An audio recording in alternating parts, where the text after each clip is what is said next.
Hello, Gamer Nation. GM Hooly here. On January the 7th, 2020, as we were mixing and editing this episode, the day after we recorded, we were saddened to confirm that many incredibly talented designers at Fantasy Flight Games, including the entire RPG team, had been released from their contracts. For over 7 years, the D20 Radio community has been a hub for major FFG RPG products, including the Genesys role-playing game. Now, through those connections, we've become very close to these fine designers, and each of them have become our friends, and we love them dearly. Their passion, dedication, and talent created numerous games, particularly the Genesys, Legend of the Five Rings, and Star Wars role-playing games that have literally changed our lives. Our thoughts go out to our good friends working through this situation, and while they'll no doubt land on their feet in time, the circumstances upon which this all transpired was obviously devastating to them, their families, and the freelance community as a whole. We here at The Forge are all proud of the work the FFG RPG team have done over the years and would like to publicly thank them for their efforts in helping create the games we, and we know you, love so much. To Sam Gregor-Stewart, Tim Huckleberry, Tim Cox, and Alexis Dykema, we are forever grateful to you, and to you we say thank you. Now, while we have no idea how this news affects the various game lines, particularly the Genesys role-playing game, the question will no doubt raise itself as to what may happen to The Forge, given that we are a Genesys RPG podcast. The answer is simply absolutely nothing. As far as we're concerned, it's business as usual. GM Chris and myself will continue to bring you episodes every 2 weeks, including interviews with the creators of works released on the Genesys Foundry, news about the Foundry releases, design tips and tricks about the game itself, and all the many shenanigans we regularly get up to in our discussions about the Genesys role-playing game. While our thoughts are with those affected by these tragic events that I've mentioned earlier, we do know that many of you will be continuing to support those within the community who continue to produce content for the Foundry and for the Genesys role-playing game. This also includes our sister podcast on the D20 Radio Network, Don't Despair, as well as many other podcasts outside of our network who support this great game. To this end, we would like to thank the following people who've helped bring you this show through their generous donations: Theo Fattel, Edward Hart, Jamal Lobb, and David Morris, along with all of our other amazing Patreon supporters. If you would like to help support our podcast and that of the Forge community, you can learn more at patreon.com/ForgeGenesys. Thank you. Correctly with the correct amount. D20 Radio, where gamers roll. www.d20radio.com.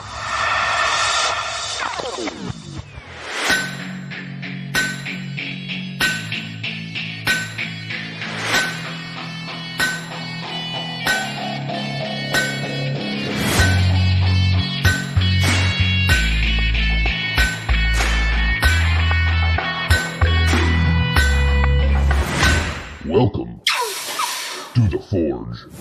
Hello, Gamer Nation, and welcome to The Forge, a Genesys RPG podcast covering everything that you need to know about the latest and greatest from Fantasy Flight Games, Genesys Foundry, and the Genesys role-playing game. I'm your host, GM Hooly, and we have an exciting show for you this episode. In diecasting, we'll be discussing the signature spell talent and different things that you can do to enhance its use.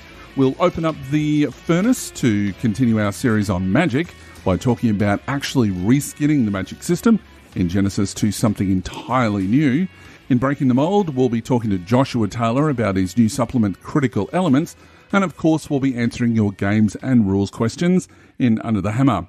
For now, however, let me introduce you to the master of disaster, the man with no plan, the cream to my coffee, and the co-host of this show.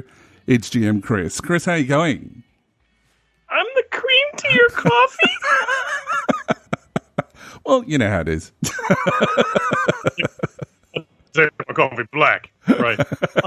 Okay, so we have a coffee shop near the house. Okay? Right. It's a little nice little family-owned coffee shop, local joint, right? And we love supporting our local businesses. So my family goes there all the time. My kid loves it. Gets herself a cruller and a little kid drink and all that, right? Right. So my wife rarely orders coffee. She's not much of a coffee drinker. But months ago, we were there, and she was zombified, and she ordered a cup of coffee.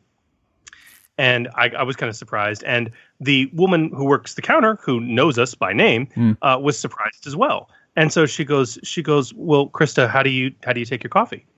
Because they, of course, prepare it to your specification. Yeah. And Krista doesn't break a beat. She looks at her and she goes, I like my coffee like I like my men. And you know the old joke, right? Right. And so I was cringing waiting for it, but she goes, I like my coffee like I like my men. Silent. How does that work? I don't know, but it was pretty funny. That's gold. Oh, God. How was your New Year, man? You have a good holiday? Look, I worked most of it, but we had, New Year's Eve was great. The kids, we gave them free rein to do whatever they wanted, and they wanted to watch episode 3 of of Star Wars. So we got to watch the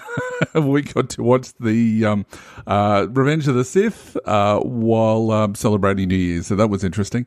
And they left about 10 minutes before, it ended 10 minutes before the New Year. So we went outside and did the sparkler thing, and then showing my age, I just went to sleep. So that was pretty much the end of New Year's for me. So, what about you? Yeah, pretty much the same. Yeah. We waited. My 9-year-old insisted that we wait to watch the ball drop because she really wanted to. Right. We're like, okay. And so we watched the ball drop. We toasted, and 5 minutes later, she's sitting on the couch. She looks at me and she goes, "Well, that was underwhelming." Yes, it was. Happy New Year, sweetie. Go to bed.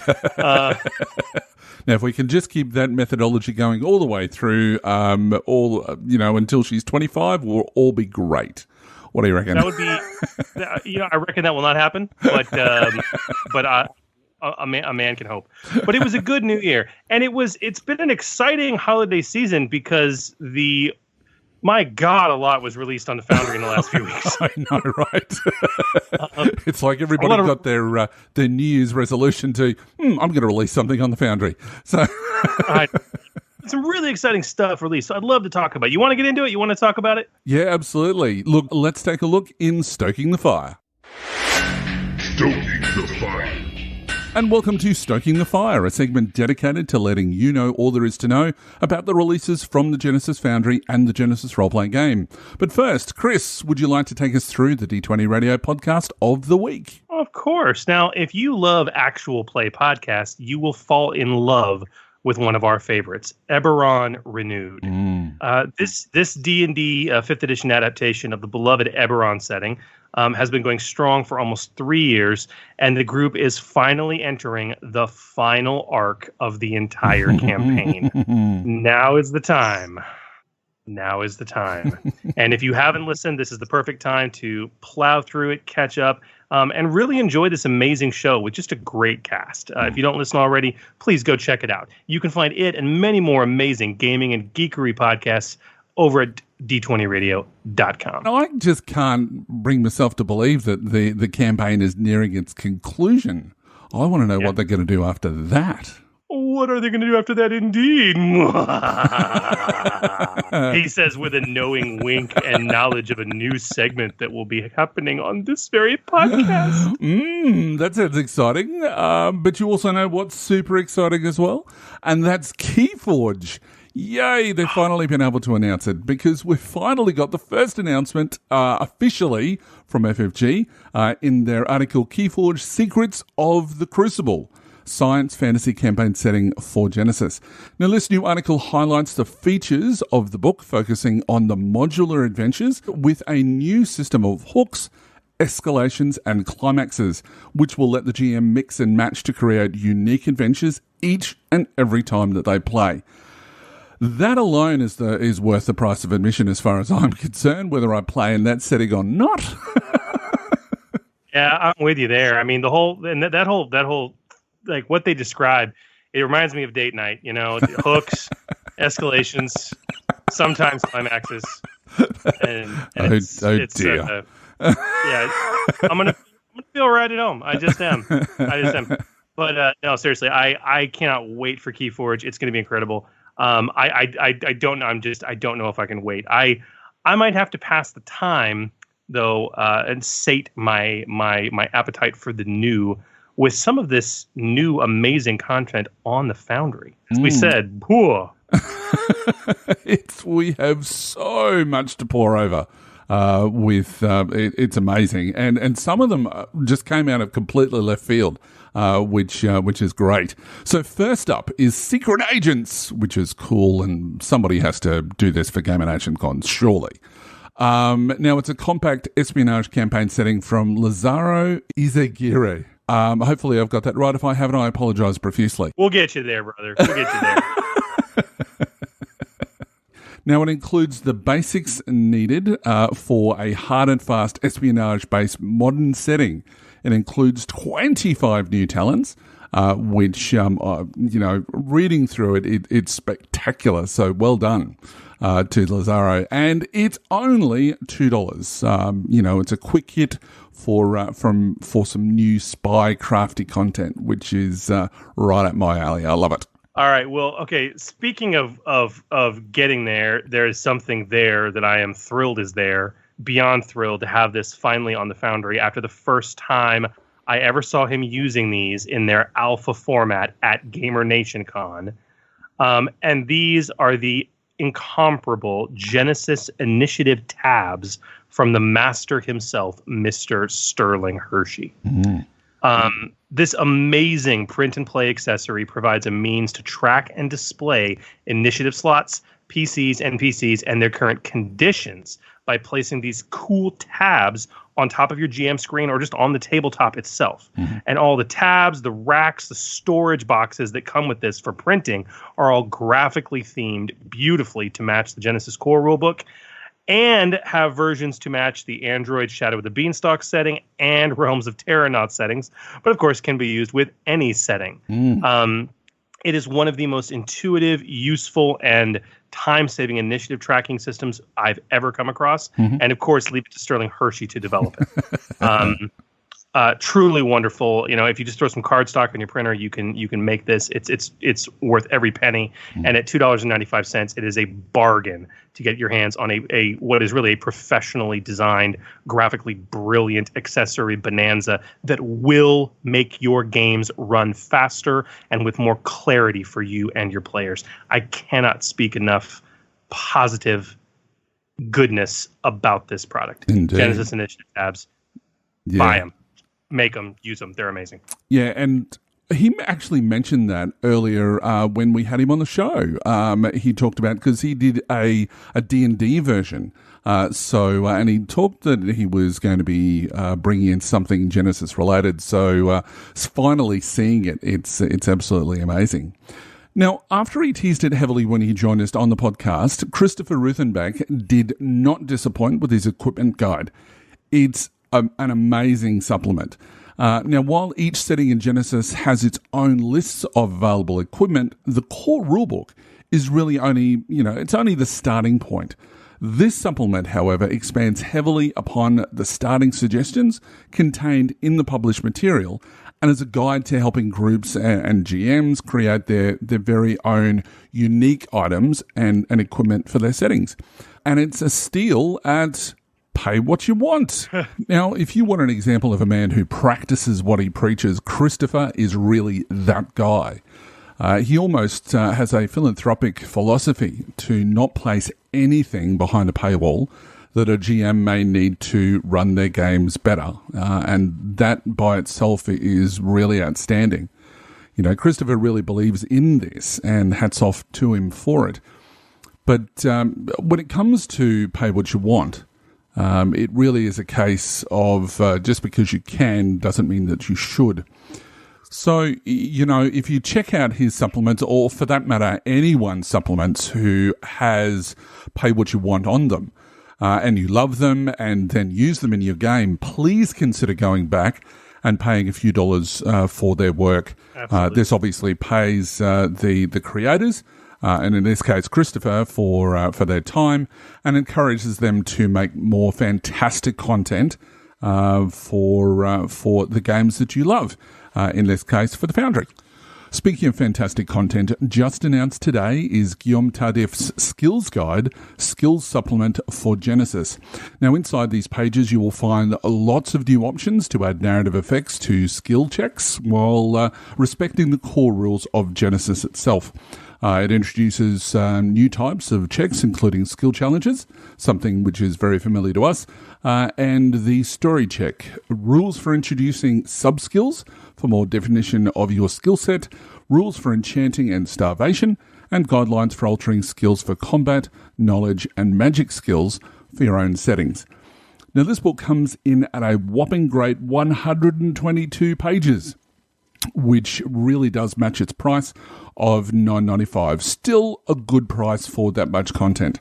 Now, if you are worried about the price, Guillaume has provided a high-res preview on the product page that you can download and check it out, and it's well worth your time. So, go and definitely check that one out. Absolutely.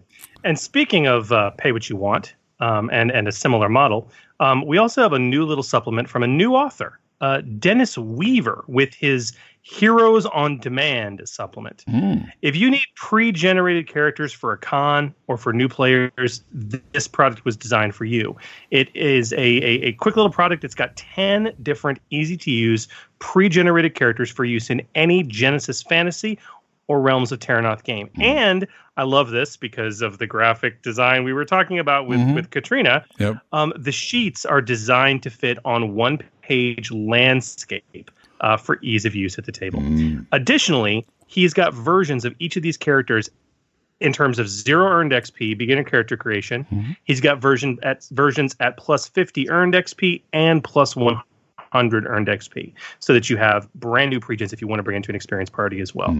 Additionally, he's also got versions of each of these characters with the name, the image, and the motivations actually left blank in case the players or the GMs want to fill those in at the table. Wonderfully useful little supplement, and again, pay what you want, no reason not to pick it up. Very, very good. Now, next up is James Brandt's return with another one-page collection of interesting house rules for Genesys with Brashfink's Wondrous One-Sheet number 2. Now, this new Wondrous One-Sheet covers modern horror magic. It's got a new framework that completely reorganizes types of magic, spells, and associated skills in a way themed for non-fantasy settings. It's very interesting, and at Pay What You Want, you don't have an excuse not to check it out. So go ahead.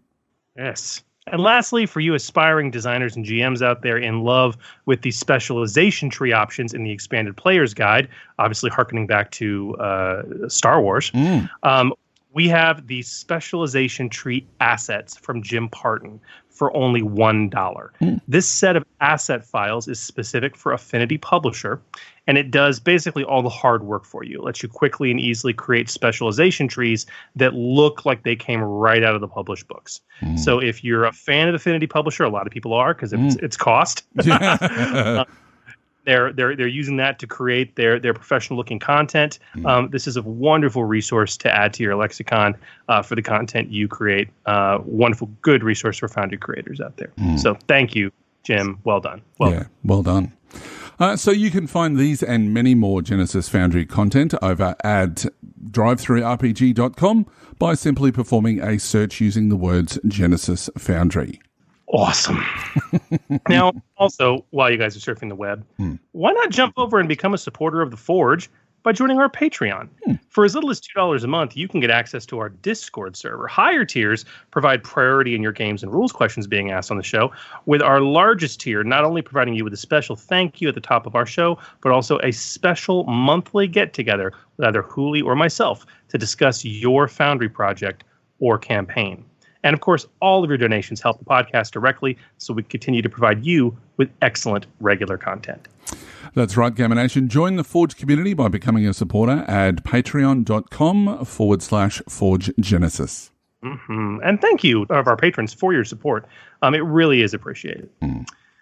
Okay, Hooly, I am primed and ready to get into some serious rules discussions. How about you? You better believe I am, so let's prime that pump and rev that engine of yours as we head out into some die casting. Die casting. The Forge podcast is all about bringing new creations to the table, and the Genesys RPG provides us all with a powerful set of tools to do so, specifically through skills and talents. Now, our die casting segment is about closely examining individual skills and talents and how they relate to the creations you craft. Last episode, we put the medicine skill under the operating lights, but tonight, we're going to return to talents. Keeping that theme with the core show of our topic, namely magic, we're going to take a look at a talent, or I guess a couple talents, from Realms of Terranoth. Signature Spell and its bigger sibling, Signature Spell Improved. Now, this talent, it's really quite powerful, but it's fitting for any character who really wants to, to theme their character build, and certainly makes it just that little bit easier to cast that excessively large fireball spell that they've always wanted to cast. So let's talk about these. In terms of basics, Hooly, how do these talents work? Yeah, well, look, there's the two talents. One is tier 2 and one is tier 4. So the first one, Signature Spell, tier 2, it's a passive talent and it's not ranked. Now, that's something that we'll talk about in a minute. But the talent says, when your character gains this talent, decide on a signature spell for them, consisting of a particular magic action and a specific set of one or more effects. When your character casts their signature spell, consisting of the exact combination of action and effects previously chosen, reduce the difficulty of that check by 1.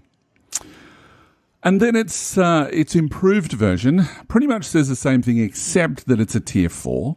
It adds that you have to have purchased the signature spell first, and it says that, when your character casts their signature spell, you reduce the difficulty of the check by 2 instead of 1. Now, this is something that I've had a lot of questions from my players about because I've started playing Terranoth, and it's something that's sort of that is a little bit confusing, and it probably needs to be spelled out a little bit. And that's I think so. Yeah. So what that is that you have to choose when it comes to this signature spell. When you first purchase it, you have to choose a specific spell action. So that's going to be whether it's an attack, whether it's a conjure, whether it's a heal, or whatever it is that you're choosing. So that's your spell action that you have to choose. Once you've chosen that, then you choose a number of effects that are going to play into that spell. So, for example, if you've got heal, you might say that, you want it to be multiple people. So it might have the effect that you can affect multiple targets. You might also want to add in that you can do it at medium range. So you add in those things. Now, that then is locked in. You can't move that. You can't change it. You can't drop certain effects. It is that talent. It is that spell effect that you're casting with all of those add-ons. So yeah, that's pretty much the nuts and bolts of it. Now, we've had a few questions, and I guess it's best that if we ask these as we go and sort of we answer them. So firstly, we've talked about how to design the spell, and that's pretty simple.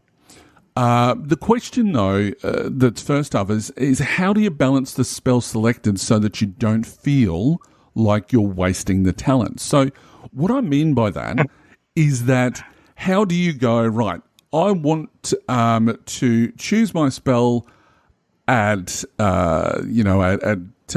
when you've reached that tier 2 talent. How do I make it versatile so that it's going to last me all the way through my character's life, rather than going, it's going to be absolutely fantastic at the start, but it's going to be fairly meh when it gets later on in life? Or are you going to choose that I'm never going to be able to cast this spell at the start, but my God, am I going to be able to do it really well later on down the track? This is the hardest part of this talent, Hooly. Yeah. It is. Because you have to make it versatile enough that you're going to want to use it immediately and effectively. But then, as you say, useful enough to really maximize its effects at higher levels of play when you've got a lot more earned XP under your belt. This is a challenge, and I don't know that there's a right answer to it. It really comes down to the player in question. I think the biggest advice that we can give is, if you're a player who's going to take this talent, don't rush into it. Because once you make this, as we'll come to in a bit, you only get to make this choice once. Pretty much. And this is a shockingly good benefit. But ultimately, Hooly, this problem of how to balance that spell so you don't feel like you're wasting it is one of the reasons that I actually took the inverse tact in my familiar setting. Which, interestingly enough, I actually wrote these talents in that setting before Realms of Terrinoth was even released. But in my avenue, I didn't have one talent that was signature spell. Like, hey, pick a combo of a spell and some effects, and that particular combo is one die cheaper for you to cast. Yep. My tact was that I had a focus talent for each of the spell types. There was attack focus, there was augment focus, curse focus, et cetera, et cetera. And when you take the talent, and again, it's non-ranked, so you only get to take it once, for that particular spell type, like attack, you pick an additional effect that is worth one purple die only. And at that point in time, anytime you cast that spell type and you add that additional effect, that particular additional effect does not increase the difficulty. I did that because I was thinking ahead to higher levels of play. How can I keep this meaningful throughout the progression of a player's career? Yep. And so but when you're but at the same time, my talents are not as versatile as this in terms of the badassery you can do with it. You can really take a very comprehensive spell with heavy difficulty, and you can have it be at 5 difficulty and then make it 4, and that's not typically very, very hard to do. Yeah, absolutely. I mean, I don't know. My own personal recommendation, I tend to look for a spell that is 3 difficulty, so hard would be its total. Yep. That way I can reduce it to an average check. Because no matter how many setback dice I'm facing, even at higher earned XP, I can typically almost always count on making an average check. Exactly. And I think that it works really, really well for attack spells and healing spells, because once you're starting to reduce the difficulty of the check, you're always going to be doing more damage, because as you're increasing your as you're getting access to implements, as you're getting access to higher skill ranks, that you're always going to be adding to those without sort of feeling as though you're gypping yourself right at the start. And that's what I think that some players do have a problem doing, is that it's like a kid in a candy store, that they've walked in and all of a sudden they've gone, I can reduce the difficulty by 1. I can make my 5 difficulty 4. This is going to be amazing. And then they get totally and utterly frustrated when they can't make the spell work. And then you've got displeased players who just go, I've just wasted, 10 XP on this talent and I could have chosen something else, et cetera, et cetera. So, you've got to really think about it before you choose it, so that you can maximize it for later use. And I think what you've said there is 100% right. Look for something in that hard category. If you really want to risk it, take it up to 4. But I think at the start, look for something that is going to be no greater than 3, and then make sure that it's the sort of spell that you're going to be able to use later on down the track at a better effect because of higher ranks.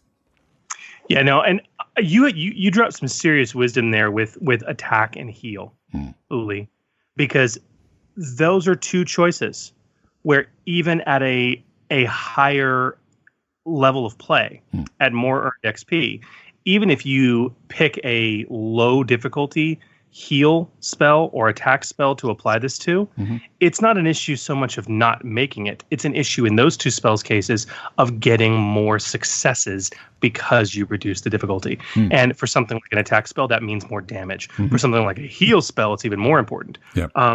Honestly, the best uses of signature spell that I've seen in Terranoth was for divine casters who take it for heal, and they'll literally say, okay, I'll keep it simple. I'll do 2 purple dice. It's heal with 1 range upgrade added. And that means that I'm always casting that at a single purple difficulty, which means I'm usually getting bomb successes, which means that I'm healing a lot. Yeah, absolutely. Now, one of the things, and we'll get to this later on down the track with a question that somebody has asked us, which we'll cover later on. But one of the things that is interesting is when it comes to casting healing, that most of the time, especially when you're looking at D&D and things like that, most of the time healing doesn't happen until somebody, drops. One of the interesting things is that you can't use a standard heal on somebody who has the incapacitated condition. In other words, their wound or strain threshold has dropped by 1. So when it comes to the divine skill, if you want to have a spell that's always going to be on hand, that is easy to use, gets better over time, and can affect a target whether incapacitated or not, healing with the revive incapacitated effect is going to be perfect for you. Now, for those who use the Arcana skill, the attack spell with the destructive or empowered effect, it's going to be likely to do, the most damage and the most, bang for buck, pardon the pun. Both of those are 2 difficulty increases, so you don't particularly want to do both, but certainly when you're making this decision on what spell to create, the attack spell with either of those 2 is going to be great. And as I said, it sticks with that 3 difficulty.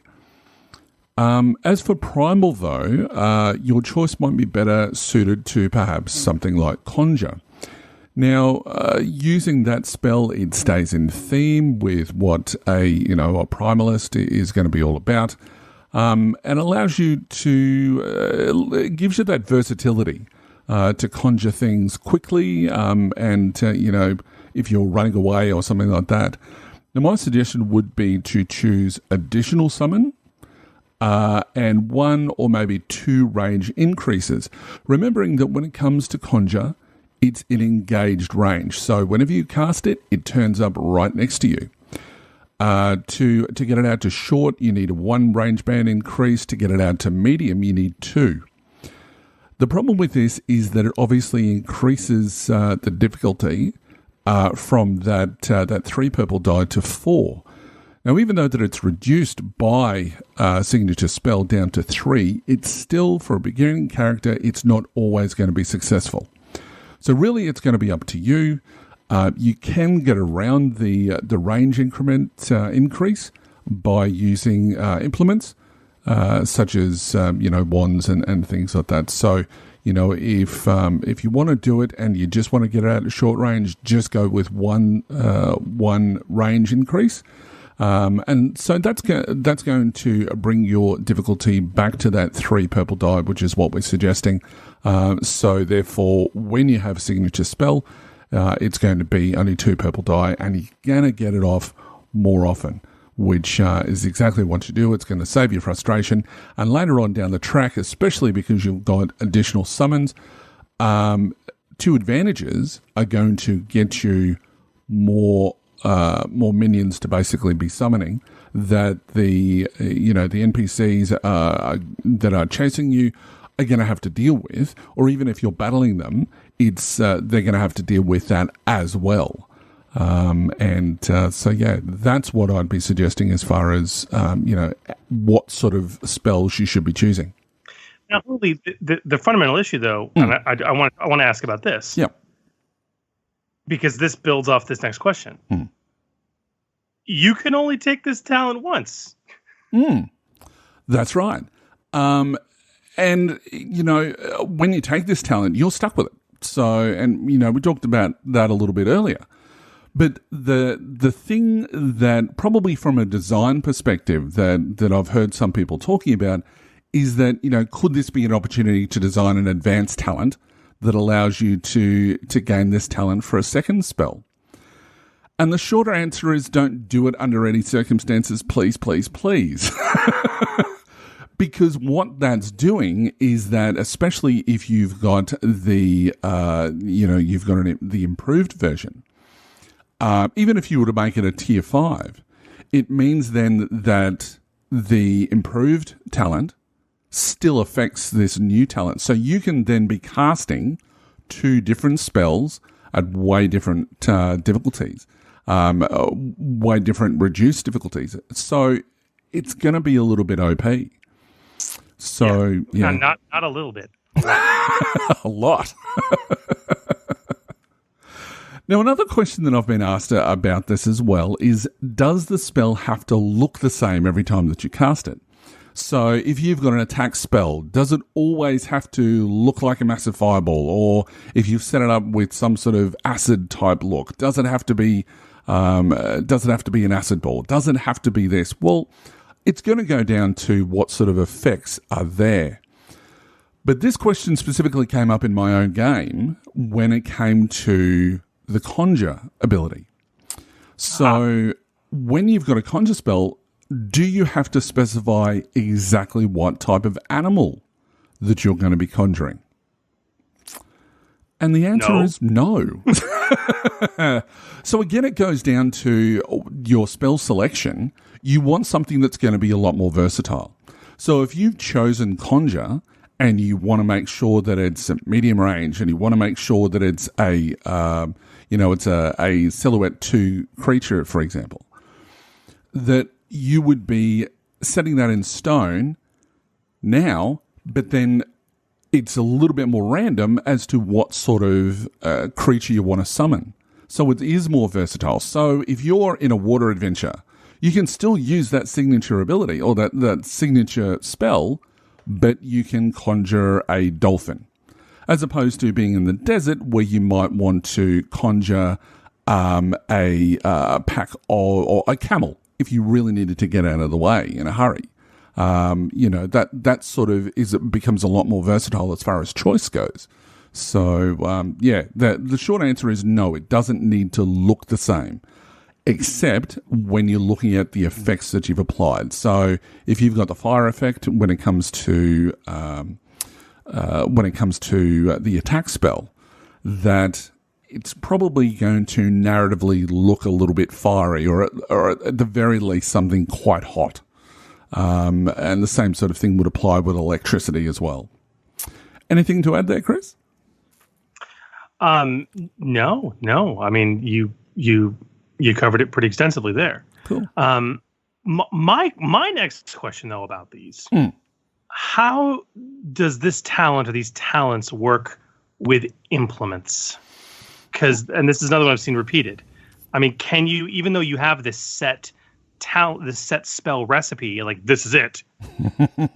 Yep. Can you use implements with them? Look, there is absolutely nothing in the rules that says that you can't. Now, for those that may not necessarily be familiar with magic, an implement is going to be things like a wand or a staff or a scroll, or although there aren't really rules for scrolls yet, for rings and things like that. So because of the sort of abstract nature of what Genesys is, there isn't going to be like a ring of spell storing and this is the rules for it. Although you could probably design that, it's going to be a little bit different. For when it comes to the standard implements, you're looking at like a wand, for example, and that's going to reduce difficulty by 1 of a certain effect. So if you've got an attack spell, for example, and you have the signature spell, and it's just attack spell, and it's at, let's say you've got it set up so that it's at long range, and that it has multiple targets or something like that. that what you would be doing is you would add, for example, if the wand had the fire effect added, you would add the fire effect to your signature spell. And there's nothing in the rules that says that you can't do that. So, implements could be some way to enhance your signature spell, which is pretty cool. Right. Now, the other question, though, and it's probably the last one before we get into some interesting stuff, is can you actually swap out the effects? Because there are some game systems that allow you, once you get to a certain level, if you've chosen something that is like locked in, that you can go, right, well, I'm going to swap out this and swap something else. And some GMs allow their players to refit their characters once they get to a certain power level, for want of a better term, that, to swap out their talents, or to, if a new book might come out that has new talents in it that are going to be more appropriate, to swap out those talents. In this case, once you've chosen this ability, you cannot swap out the effects. You're stuck with whatever you've got. However, wouldn't it be cool if there was a talent that was out there that, you could swap these things out? What do you reckon, Chris? I reckon that's eminently reasonable. And like we are wont to do here in the diecasting segment, we would be remiss if we did not offer to break the rules with some wonderful homebrewed options for playtesting readiness at your table. And to that end, we are proud to bring you 2 new talents designed to work in conjunction with signature spell. Yeah. Now, the first of these talents is one that we call Manipulate Signature Spell. Now, whereas Signature Spell is a Tier 2 and Improved Signature Spell is a Tier 4, this talent, Manipulate Signature Spell, is a Tier 3. Its activation is active. You need to choose to use it. And it is non-ranked. It is also requires a prerequisite. Your character must have purchased the Signature Spell talent to benefit from this talent. Now, when you choose this talent, Manipulate Signature Spell, select an effect applicable to this spell type no greater than 1 purple die. When your character casts their signature spell, they may spend 2 strain to swap out this effect for another of an equal difficulty increase. So in other words, if you've got your spell recipe selected and you've got an effect in there for that signature spell that is +1 difficulty, you can take this talent, Manipulate Signature Spell, pick one of those +1 difficulty effects in the signature spell, and spend 2 strain to swap it out for something of equal value. And, it's a Tier 3 talent. It's 2 strain to activate it, and it only applies to one particular effect for swapping in that spell. I think it adds a fair bit of versatility to signature spell. And it's certainly by giving that extra 2 strain cost. If there's anything that I've learned from running Terranoth, is that strain is something that disappears really, really quickly. And it's surprising. We hear often that people are going, the spell system doesn't it's overpowered because people can cast whatever they want. That strain cost, it's massive. And, keep an eye on what things are going. You don't want to impede your characters too much. But if, for one threat, that's 2 strain or 1 wound. And, you just need to, you hear them sort of going, do I really want to do this? Or do I want to spend those advantages rather than activate blast? Do I want to, have a few more to spend to get some more strain back? But I've and once you start hearing them doing that, they're doing this sort of their mental arithmetic as they're going. And boy, do they just squirm when you have to go, that for that next check that you've done and you've done, 4 threat, that's going to be, or 2 threat even, that's 4 strain gone. Or you can take 2 wounds and they go, and they quickly look at their character sheet. So it's getting them really invested in their character and the process involved. So yeah, it's I don't think that it's overpowered, and I think that this particular talent really adds a little bit more versatility to a talent that some players may feel that they're completely locked into.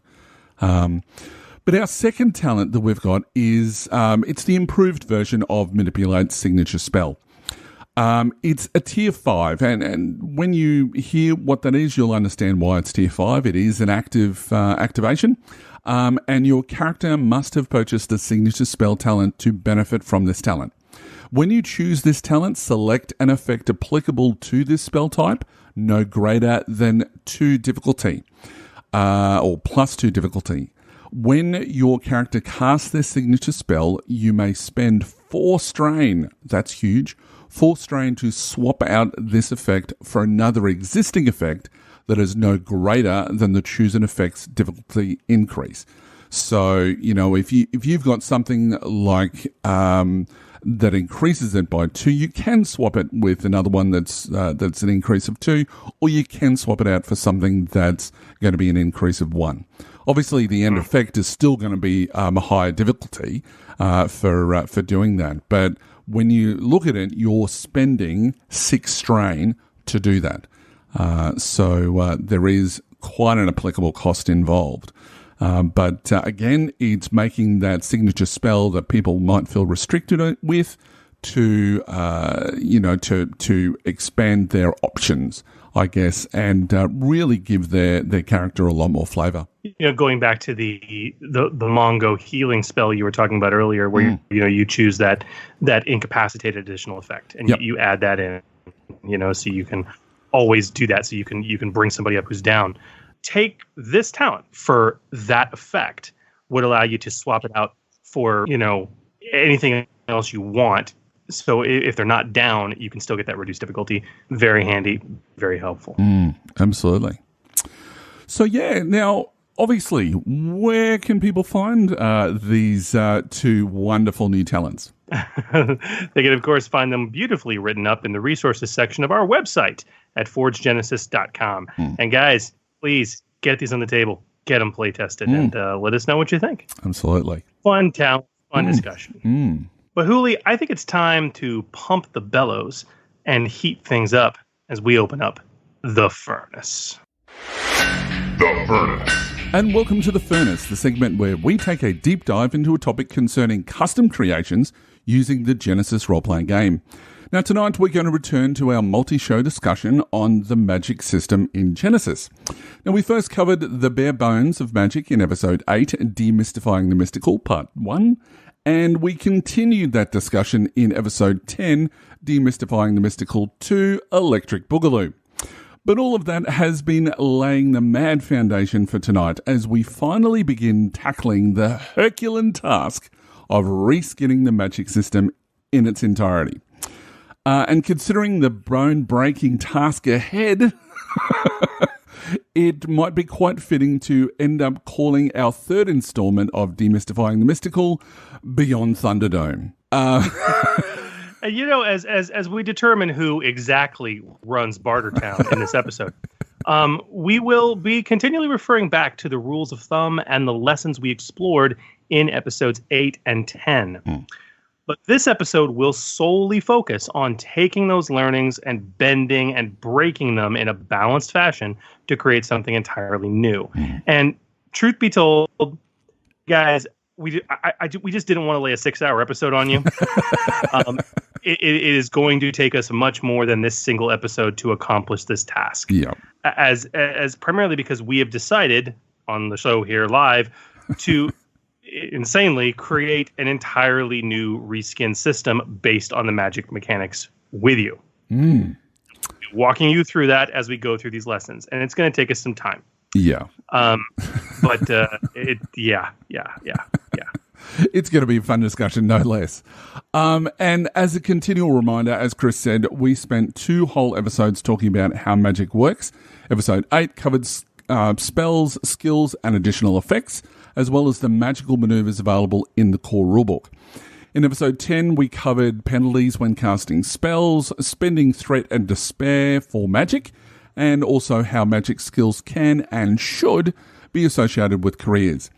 In both episodes, we provided a total of 11 magic rules of thumb, for the core magic mechanics for you to remember and use when creating or modifying your own spells, magic skills, and additional effects. Now, those discussions and those rules of thumb matter. Don't forget that. Really take a look at those and make sure that you understand them, as they are going to apply here as well. And this goes without saying, before you listen to this episode, you really need to have listened to episodes 8 and episode 10 in order to make sense of much of what we're going to cover tonight and the logic behind our decisions. We're going to proceed, assuming you've already got episodes 8 and 10 under your belt. If you haven't, just pause this episode now, go and re-listen. All right, Raggedy Man, let's spin the because we are going to revisit and refine some lessons learned to provide a framework for creating your own system based off of Genesys magic, and begin the process of doing it ourselves live on this show. 2 men enter, 1 system leaves. Oh, that's gold. All right, so a couple of boilerplates before we start the process. Now, what we're going to present here, we have to say it has not been play tested. So before you have it on your table, make sure that you playtest. And if you'll want to learn more about what's involved with playtesting, go back to episode 3, where we spoke at length with Alexis Dykema of Fantasy Flight Games about some of the things that you might want to consider when going through the playtesting phase of your creation. So, when we get into, the actual creation of it, of this new system based on the Genesys magic, just make sure that you understand that we have not playtested, as what we're creating is really going to be a draft of something that hopefully that you can use in your own games once it gets playtested. So yeah. Yeah. And obviously the framework we're going to be presenting to you guys, you don't need to play test the framework. We've developed the framework because we've done this multiple times, and these are our best practices. Yep. But the example system we will be creating, this reskin of magic, again, not ready to be played or fit for a public table yet. It needs to be play tested because obviously we're creating it live on the show and haven't play tested it yet. Indeed. Yeah. So this is non-negotiable. All right? Got it? Awesome. Let us proceed. All right, so Chris, I guess the first question that anyone would be asking is, why reskin the magic system in the first place? Well, that is the question. I mean, we spent 2 episodes talking about how you can add to and possibly modify safely the existing magic system in Genesys. So what does a full reskin actually mean, and why do you do it? Simply put, if you're setting as a system of powers or supernatural abilities that cannot or should not be handled by the other skill check options out there, then it's a candidate for, and it's not magic, then it's a candidate for reskinning. Yeah. But I mean, there's some pretty common role-playing and pop culture tropes that represent this that we're talking about. Yeah, absolutely. So, you have things like, psychics or psionic powers, for example, superpowers, which is something which is, close to my heart. Using superpowers in a setting. Elemental powers, like if you wanted to design Avatar The Last Airbender, for example. Mutant abilities that aren't really sort of going to be covered by anything else. What else have we got out there? One of the more intriguing things I saw was somebody said they wanted to do a Tron setting. Yes. Where you had powers that were basically like commands. They were like user commands. And somebody said, well, we have the hacking system. We have the... It's like, no, it's not the same. That's hacking. This is like, I'm in this world and I can put my hand on something and make a special power happen through force of will. That's different. And I thought that was an intriguing suggestion. But I mean, God, there's a plethora of things, man. Yeah, absolutely. Like if you wanted to go and, I don't know, reskin a Genesys version of Star Wars. All of the force powers are just, they're begging to be created as a spell with additional spell effects type thing. that is something that would require a major reskin. If you were to go through all of the Star Wars RPG books, there's a lot of stuff that you can't do in Genesys. So that's the sort of thing that you'd be looking for. But as you say, Chris, there's an endless number, and we can be here, we can spend the next 6 hours talking about, the different ways and different options that are out there. Yeah. But ultimately, Hooly, there's some very specific, I guess I should say, requirements or goals that you've got to meet if you're going to do this. If you're going to do this, if you're going to do a reskin of magic in order to handle one of these tropes of powers or abilities that we're talking about, there are 4 requirements or goals that you need to meet, that you need that system to meet in your setting. That's right. Number 1, you have to have a need for discrete power effects, i.e. spells. Yep. Okay. Number 2, such abilities you need such abilities to cost the user something to perform. I.e. 2 strain. Yep. Number 3, you as the GM need such abilities to have a chance of failure when trying to pull it off. In other words, they need a skill check to be made. Okay. And 4th, you as a GM need such abilities to be made more effective or more versatile at a cost of increased difficulty on the skill check. If those 4 things, those 4 tenets of magic, are going to apply to whatever this system is you're wanting to reskin to, then you're in the right wheelhouse there. That's right. But the other thing that you have to remember, though, is that not everything is going to fall into these goals that we've mentioned. Don't fall into the trap of trying to magify everything. It's a very cool mechanic and it's a great subsystem. But it's not going to necessarily cover everything. Sometimes there is just going to be something that you want the character to be able to do that may just be better as a special ability of their species, or it might be something that is better suited to the realm of a talent or something like that. Absolutely. Absolutely. So the question, though, which I'm sure is on everyone's lips at this point, is how do we reskin the magic system? We know why we want to do it, but how do we do it? And I know this is going to take a long time to explain, as we've sort of said earlier, but let's start that process. So how do we go about reskinning the magic system? Well, we do have a process that we are going to recommend you guys follow. Now, I have personally done either modification or flat full-on reskins to the magic system 4 times at this point. Good Lord. And I've learned a few things. And there is at the very least a way of tackling this, or a methodology that I personally recommend heavily. And it consists of 7 steps. Now, I like to say we're going to go through, starting with this episode, this recommended process, while also pausing after each step to build our very own reskin live on the show here at the exact same time. So after we explain it, you can see the step in practice. Yep. Okay? It's also worth noting, guys, you don't have to follow this process in whole or in part, or even in order. This is, again, just what we have found works best for us.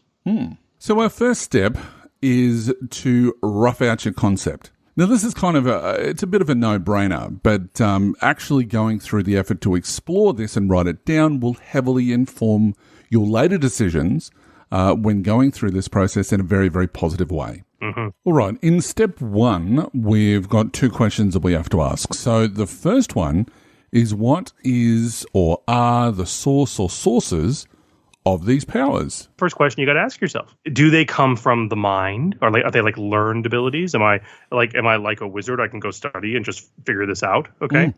Are they the result of biological or genetic mutations, or inherited genetic markers, exposure to a mystical energy field, cosmic radiation? The bottom line is also the answer could be multiple things, and that's okay. But you need to line that out. What is the source of these powers? in your setting. Yeah, absolutely. And I guess the next question is then going to be, what are the effects that these powers give? Yeah. And this is equally important. And this is where we start to bring in some of our magical rules of thumb. Don't think of this in terms of defining the spells right now and what they are. We'll come to that. Okay, we'll come to that. That's step 3 and step 4. Okay. What we're saying here in this step, in step 1, is right now, just at a very high level, sketch it out. In a bit, we'll see how it will be put into specific quote unquote spells and into talents as well later on. But right now, think about high concept and, again, going back to our magical rules of thumb, the effects these powers will achieve at a very, very high level. Don't worry about breaking them out right now. Don't worry about combining them. Don't worry about separating them. Don't worry about refining them. Just make a list. What are the things that this incredible power capability in this setting should be able to do? Now, Hooly, let's take us aside really quick and get into the first part of our own example with this step. Now, in keeping with the theme that we have strangely established for this particular episode, I'm thinking that we stick to a Beyond Thunderdome vibe. Right. And, dude, I don't know. Do you want to reskin magic for a post-apocalyptic setting?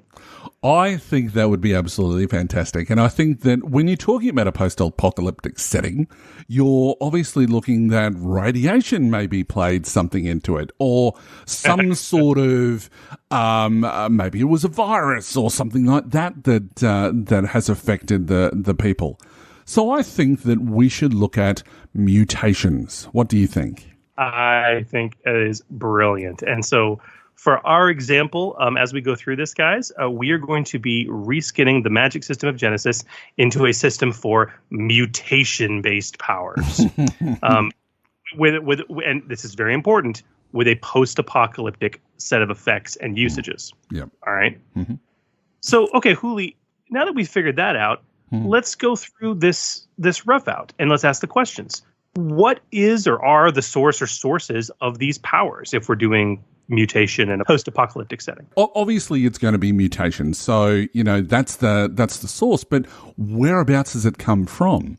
As I mentioned before, it may be from radiation or some sort of biological containment, which ultimately led to or was a byproduct of, this apocalypse that has happened in the first place. Maybe even as a result of forced mutation or evolution in the aftermath of the apocalypse. Maybe this apocalypse has been created because to put a little bit of a superhero bent on it, if you wanted to go down this path, that people were starting to experiment with, super soldiers and things like that, and something went horribly, horribly wrong. And, a virus has wiped out half of the planet. And then suddenly, you've got those who've managed to, throw off the effects of the virus, but suddenly they've got whatever it is that these powers are. These are all good options, but yeah, it makes perfect sense. The source of this power comes from this mutation, that is the result of the apocalypse.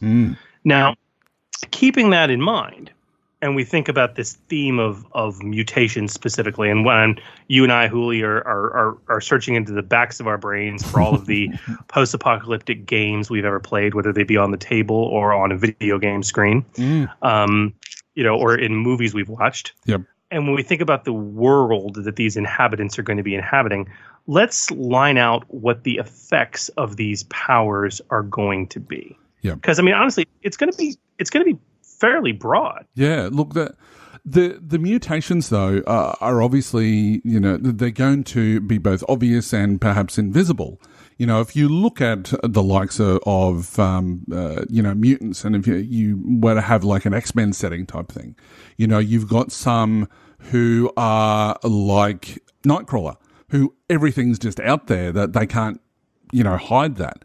And then you're going to have people who are more like Eugene Grey, who doesn't. She looks just like a normal girl, but then suddenly she has all these special powers.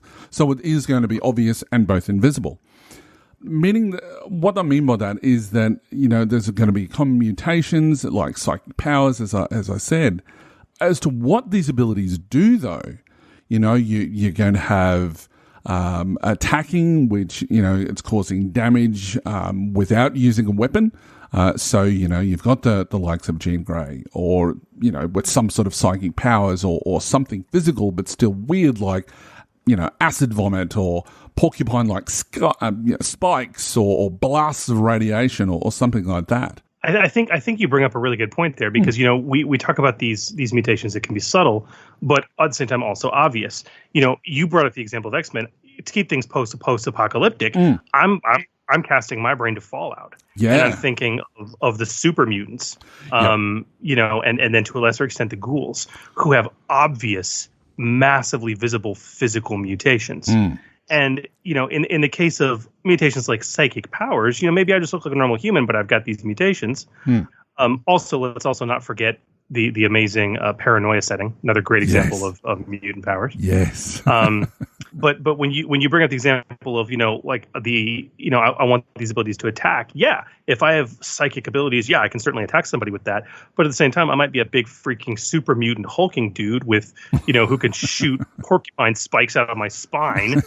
And, but the point is, regardless of whether it's subtle or whether it's extreme, these powers can be used to attack. Yeah. Now, Hooly, as we're brainstorming on this, you bring up psychic ability. Psychic powers are extremely common post-apocalyptic mutation. Yep. You can't have psychic powers, in my opinion, without having telekinesis. That ability to move things with your mind. It's just so classic for psychic powers, yeah? Absolutely. And there is a range of psychic abilities that can be thrown in there. And you just need to look at, something like Star Wars, for example, with all of those sorts of powers that they're obviously, powers of the mind. If you're looking for some sort of inspiration for that sort of thing. Absolutely. Now, for our setting, though, I want to keep it somewhat limited. I mean, when I think of post-apocalyptic, specifically psychic powers, it's always limited to like scanners style stuff where you can like tear somebody up with your mind. Yeah, there is certainly a horror level of or a horror element thrown into there. To add, yeah. And there's also telekinesis, but then the other thing is, and this is not only psychic but also like overt mutation, like physical mutation, like heightened or improved durability or defense. So there's obviously the classic, telekinetic trope of being able to block an incoming attack.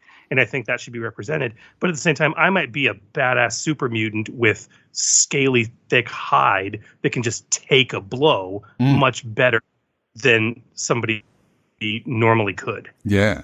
You can picture it that sort of like as they're activating this ability, the muscles are sort of like tensing and they're getting larger in the sort of in that jolted sort of fashion. And you can hear bones sort of almost breaking and muscles and flesh tearing as they're getting bigger and bigger and bigger.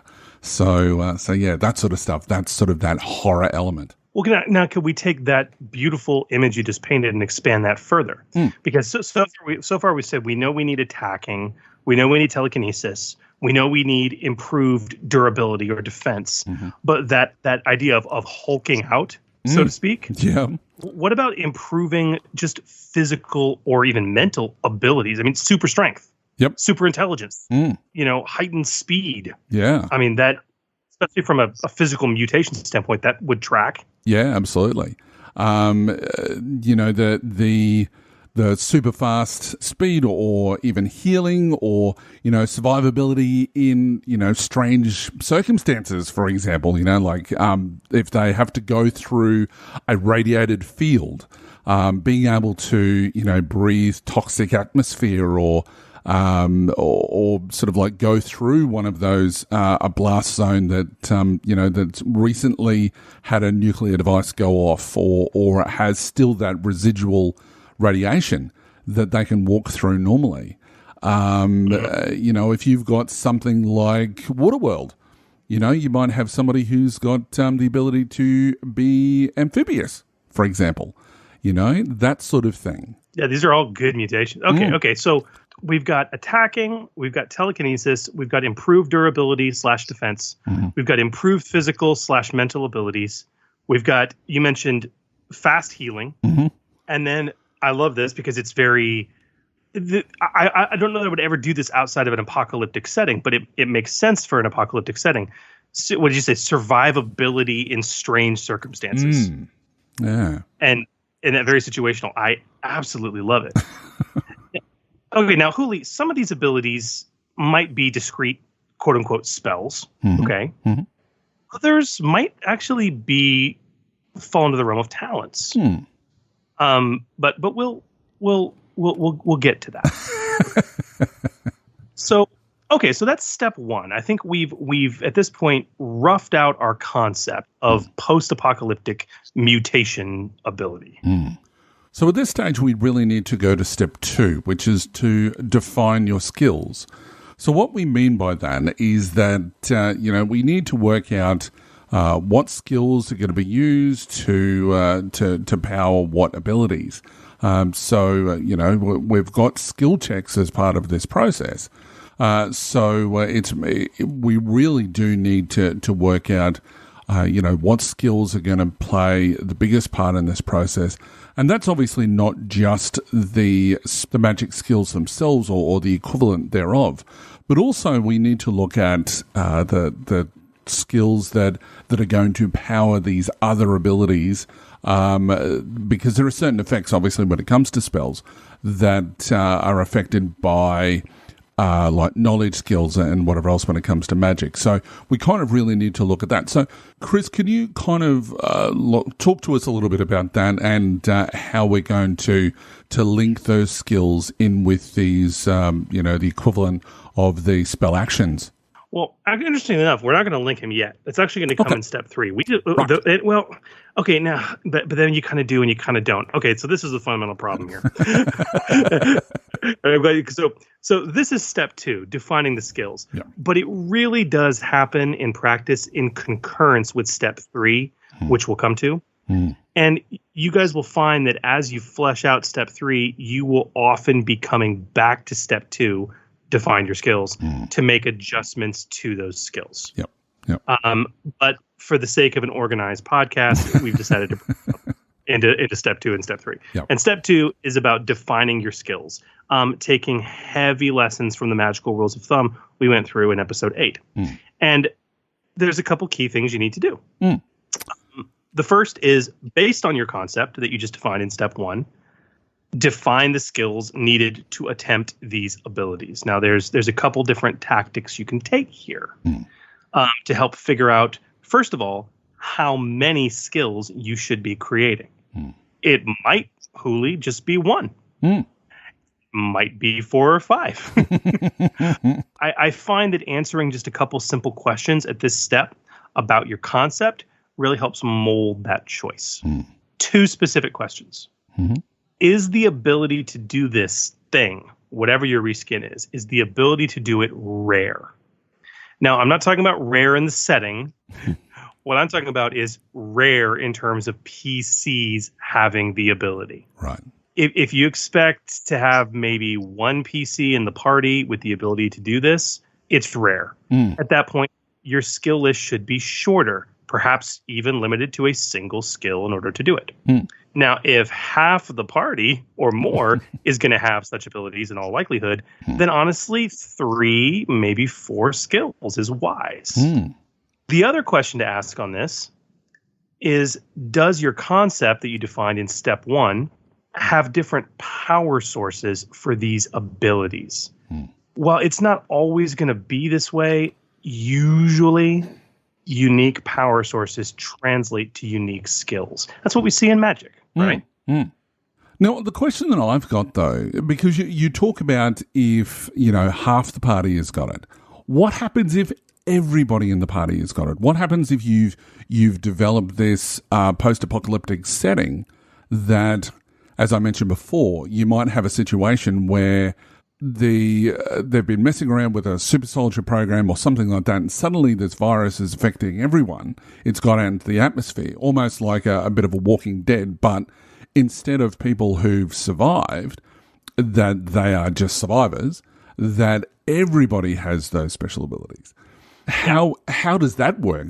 Do you look at doing more than that 4 skills as you're suggesting, or is 3 or 4 skills sort of how far you should go? In my experience, that's not the right question so much for that. Look, if you've got at least half the party, you want to have at least 3 or 4 skills. Mm-hmm. Do you go more than that? Mm-hmm. If it's the whole party? Yep. That's actually not the question.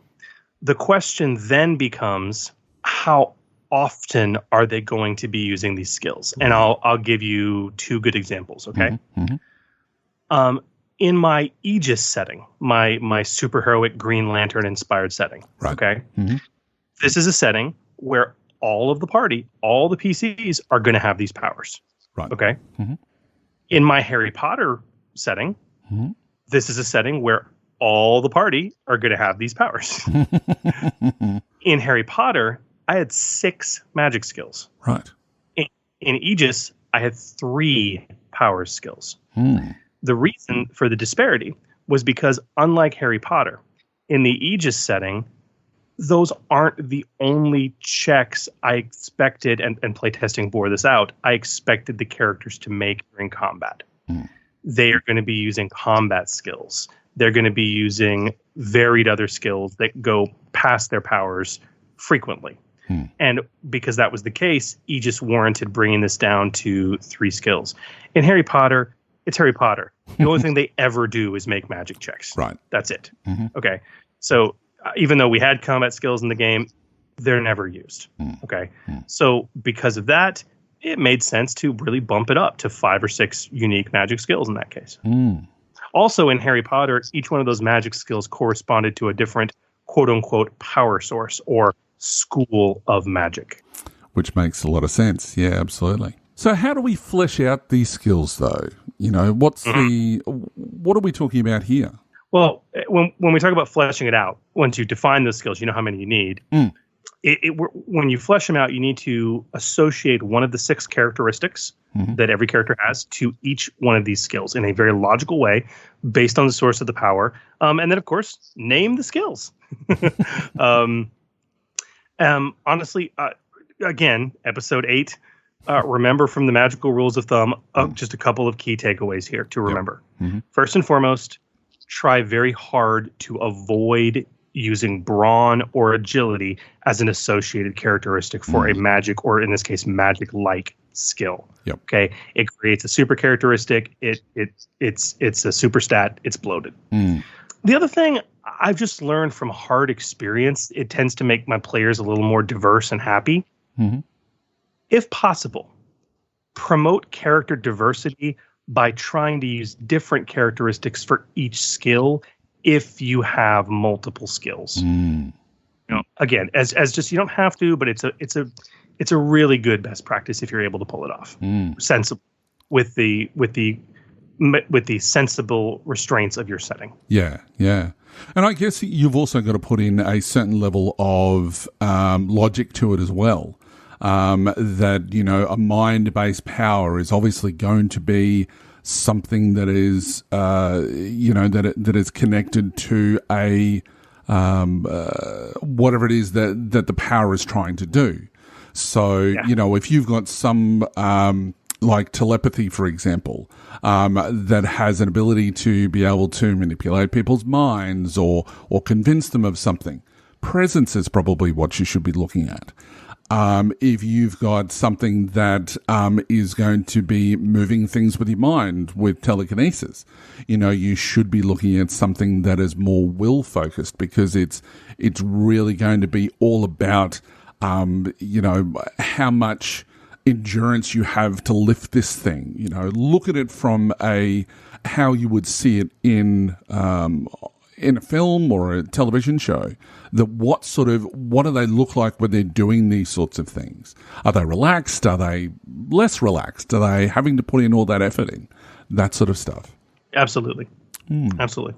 So, okay, Hooly, let's put these lessons into practice. Yep.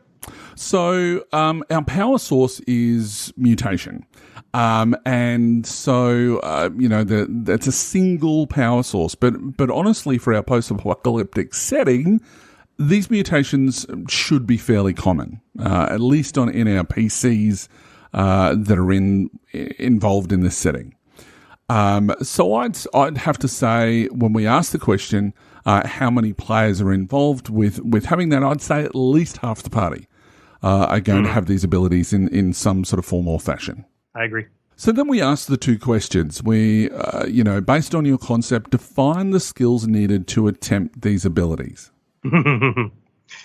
Okay, well, based on the fact that this is not going to be a rare thing, and we expect half the party, as you said, to have such abilities, we definitely need more than a single skill, okay? While it's very tempting to have just a single mutation skill, honestly, it would become a master skill in the party, and it would lead to far too shallow of XP distribution. So ideally, Hooly, I think we should shoot for 3 or more skills, ideally 3 skills. Now, we only have one power source of, for want of a better term, of mutation.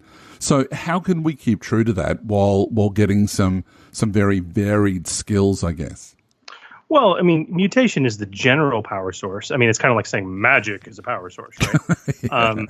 But just like magic, we can subdivide mutation, I think, into a few subsources that can translate into discrete skills. And honestly, Hooly, the kind of mutations you have could be separate power sources. I mean, or considered as such, and thus equate to separate skills in terms of the type of mutation that you possess.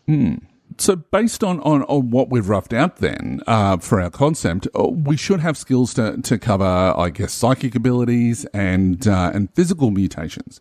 But what else can we have? I mean, that's just 2 skills. What else could we choose in there? Well, that's hard. I mean, that's really, classically speaking, how mutations manifest. What I think we should do if we really want to get 3 skills is I think we should split up physical mutations. Okay. Because there's what I would call extreme physical mutations, and then there's more subtle physical mutations. And honestly, Hooly, there's no reason a focused mutant build might not have ranks in 2, maybe all 3 of these skills, meaning that they have all of those mutations, but of various types. But the likelihood is that it's going to be 1, maybe 2 of these skills for them to focus on, and just in terms of how players typically distribute their XP. Yep. But honestly, we can revisit this in step 3. Yeah. And if we find we need to change it, we can do so. So our next point that we have to do is flesh out those skills. So for right now, we've decided on these 3 mutation skills. We've got, 1 for psychic powers, and we've got these 2 for physical mutations as well, both, subtle and extreme. What we might have is obviously psionics. We might have, what's a good word for it? Metabolics. And I'll come to another one in a tick. So, I've got an idea for the third one. Okay. But let's start with the first 2, because okay. I think let's keep the brainstorm going, because I think you did really good with those 2. Right. I love psionics because it's just psionics is psychic powers straight up. Your brain has been mutated. You have psychic powers. What characteristic would you use for psionics? Well, look, as I sort of said before, I think either when it comes to any sort of psionic powers that we see on film, because that's always what I go back to, is that, something in like there's going to be some sort of a mind ability. So, whether we're looking at an intellect or we're looking at presence, for example, or even willpower. But just sort of thinking about the other skills, I think I'm probably going to, move away from willpower. And I think that, presence for me, maybe intellect. I'm going to go with presence because it's really going to be about the force of someone's personality, which I think is going to be quite fitting. Unlike something like, arcane magic, psionics isn't about, it's not a learning skill or memorizing. So, we could have intellect, but yeah, I think that it's more about that force of their personality. And secondly, it's more innate, it's like their force of mind, which in my opinion just makes presence a lot more fitting than anything else. No, I completely agree. And, if it was another setting, I think intellect might be valid for psionics. Mm-hmm. But in a post-apocalyptic setting, this isn't something you go to a psionic academy to learn. Yeah. It's a flat-out mutation you're born with. Therefore, it's not anything you have to memorize or learn, like you say, like arcane magic. Yeah, it's your force of personality. Yep. And I think presence is a good choice. I think willpower might also work, but I think we should reserve willpower for another one of these skills. Yeah, absolutely. Now, the second one you brought up, you said metabolics. Metabolics, yes. Kind of like a steroid, but not really. I love it. It's a great word for physical mutation. I mean, it's this sort of pseudo word that gets the point across. Mutations of the body that directly impact the body's functions. And I'm thinking almost, we talk about extreme versus subtle mutations. Mm-hmm. I don't know if that's the best way to break it down anymore now that we're walking through this. I'm thinking like, if we're going to split physical mutations into two different kinds of things, okay? Mm-hmm. Metabolics is about, it's like your metabolism, right? It's like your body has certain functions. If you have a metabolic mutation, it means that those functions still work just in a highly enhanced fashion. Okay? So the human body is strong. Metabolic mutations make it stronger. Okay? The human body can heal itself over time. Metabolic mutations make it heal faster. Et cetera, et cetera, et cetera, et cetera. Yeah. And I think the skill we've yet to come to, our third physical mutation skill, should be about things that don't enhance what you already have. They should be about things that are brand spanking new, like guilds or the stuff that is. Does that distinction make sense? Absolutely. So you've got these abilities that you're wanting to increase your strength. So when you start looking at, and I know we'll get to this in a tick, but when you start looking at your those effects that are, and sort of to put it into our spell terms, I guess, when you start looking at enhance, that it's stuff that's about you, that you're willing that to happen. I think that the willpower is probably going to be the most appropriate in this sort of circumstance as well, because it's really, you're forcing yourself to activate these or enhance yourself, I guess, is what I'm trying to say. So yeah. I'm with you. I mean, it's really tempting to use brawn as the associated characteristic because you're talking about metabolic, change. But we can't do that because it's going to make brawn a super stat, and that's bad. So no, I think willpower is a really good pairing. Now, if we talk about this third skill, and we've defined that metabolics is about enhancing what your body can already do. Right. What we're talking about with this third skill is really, we're talking about aberrant physical mutations. Like having spikes grow out of your back, having webbed fingers or toes, a third eye, acid vomit, things that the human body, you're not enhancing what the human body already does. The human body is now doing something completely different. Yeah. Okay. Yep. Could we call this like aberrant or aberrantics or something? Aberrantics. That's a total word that I love. And I'm sorry, it fits it's psionics, metabolics, aberrantics. I don't know where that came from, but anyway, that's all right. But what sort of stat are we going to use for that? What's the most appropriate, do you think? Okay, I don't know how appropriate it is, Hooly, but the bottom line is I don't want to use intellect. That makes no sense. No, that's right. We shouldn't use brawn or agility. Mm-hmm.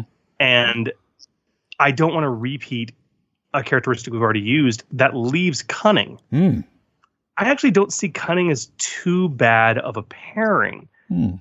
You know, because when you consider like if metabolics is about enhancing your own body, that mutation, making that mutation run through force of will, this is almost like instinctive or the naturalistic nature, abilities that these aberrant, aberrantics would control. Because it's certainly more about adaptation that Yes. and that's what cunning is. You're adapting to the situation that's at hand. Yes. That's a really good point. It's adaptation because that's what aberrant mutations would be. They're all about on the fly adaptation. Yeah. The ability to breathe underwater, to shoot porcupine quills from your head. The for lack of a better term, the weird. Yes. Okay. Yeah. To turn your arm into a giant tentacle. Okay. But yeah, it's the weird. It's certainly more sort of the instinctive or the natural, nature of these abilities. Cunning makes cunning does make the most sense. Absolutely. Okay, so that finishes step 2. So for our mutation powers, we've got 3 skills. We have psionics, key to presence, metabolics, key to willpower, and aberrantics, key to cunning. Psionics is psychic powers. Yep. Metabolics is enhancing what your body already does to an extreme degree. And aberrantics is adapting your body to do entirely new things it was never meant to do. Yep. That's cool. I freaking love it. Yeah. Okay, so that's step 2. Yeah. So let's move on to step 3, which is to define your spells and talents. Now, as we said earlier, this step 3 can and it really should occur concurrently with step 2. As Chris said before, you're going to be going backwards and forwards between these two, to really refine the processes that you're going to put in play to give you these abilities. As you really determine what your spells do, you want to let that not just inform you, but also, I guess inform what the skills are going to be as well. Does that make sense? Yeah, like you want to not, you don't just want to be informed by that's what I'm trying to say. your skills. You don't want your spells to be just informed by your skills. You want the spells to also inform the skills. It's a give and take. Exactly. But Hooly, I think it's important. You said define your quote unquote spells and talents. This step isn't just about high level spell definition and skill linkage. It's also about high level talent definition. Yeah, true. Very, very true. There's also several key things that we have to consider here. Yeah. The first is determine from your concept in step 1 how the effects that you defined break out into talents and quote unquote spells. Yeah. This is important. It's pretty obvious that you need to come up with the varied quote unquote spells for your reskin. But before you get there, you've got to remember that not everything should be a spell. Yeah. As the expanded player's guide highlights for us in many places, magical capabilities can and in many cases should be talents. If you look at things like from the EPG, and I know that we'll probably talk about this in the next episode, but when we start looking at those talents, a lot of people say, well, where's teleportation? Well, that's now in there, but it's an add-on talent to existing abilities. So, with teleportation, it's, correct me if I'm wrong, Chris, I haven't got the book in front of me right now, but you get to spend for advantages. You get to spend that to move from place to place. And things like that. So those, not, as you say, not everything needs to be a spell, an effect of a spell or a spell itself. So yeah, and it actually goes both ways. You're thinking of Flicker Step. That's it. Yes. Which is tier 4, where you can spend 3 advantage or a triumph to basically Dimension Door. Mm-hmm. But there is actually a tier 4 talent called Teleportation. Yes. Where literally once per session, you make a Daunting Arcana check to just teleport to any location in the world you know about. Yeah. Like, that's it. Mm. It is its own effect at that point. Yep. It is an honest to goodness spell that is only accessible through a talent and is only usable once per session. So yeah, I mean that's there. And even then there's things that you might consider to be, magical, or I guess in our cases we'll get to mutations, may not be, again, those 4 requirements that we talked about earlier about having, these discrete needs. Sometimes it's just not necessarily going to apply. But Hooly, there's a couple key design differences between talents and spells everyone should be aware of. Yeah. So we've really got 2 of them. And the first one is the spell effect is available to even a character with just a single rank. And the second one is a talent doesn't have to force a skill check from the character. Those are 2 distinct things. And so if you have an ability and you don't want it to be available to a character with a single rank, it shouldn't be a spell. Yep. Or power, or whatever you want to call it. Okay. Yep. And at the same time, if you don't want to force a skill, if you have an ability and you want them to have it without making a skill check, it also should not be a spell. It should be in the domain of a talent. Yeah. And I mean, you've got to use that distinction heavily in your design. Your ability effects that you identified in step 1, they might apply to both spells and they might apply to talents. Okay, in terms of what those effects are. Yeah. And sometimes they might apply to both.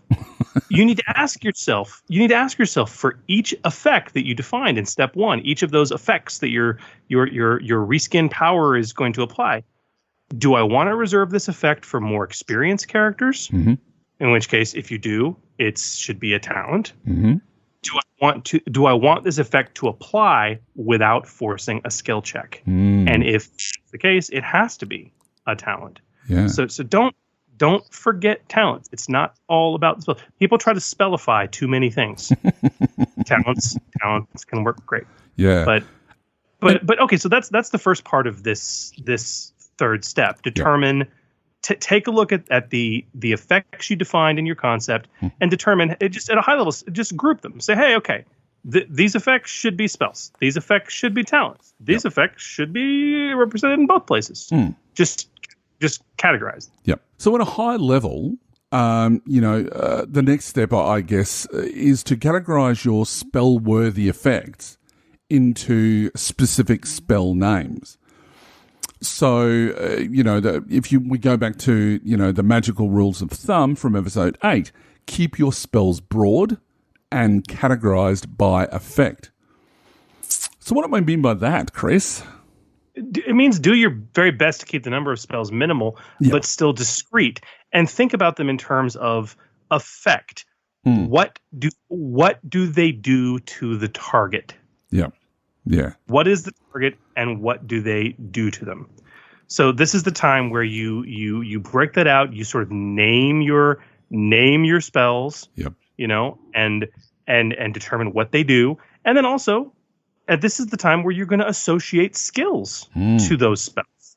Yep. All right. Of the skills you just defined, which ones are going to be able to activate which spells? This is where you're going to make those connections. Yeah.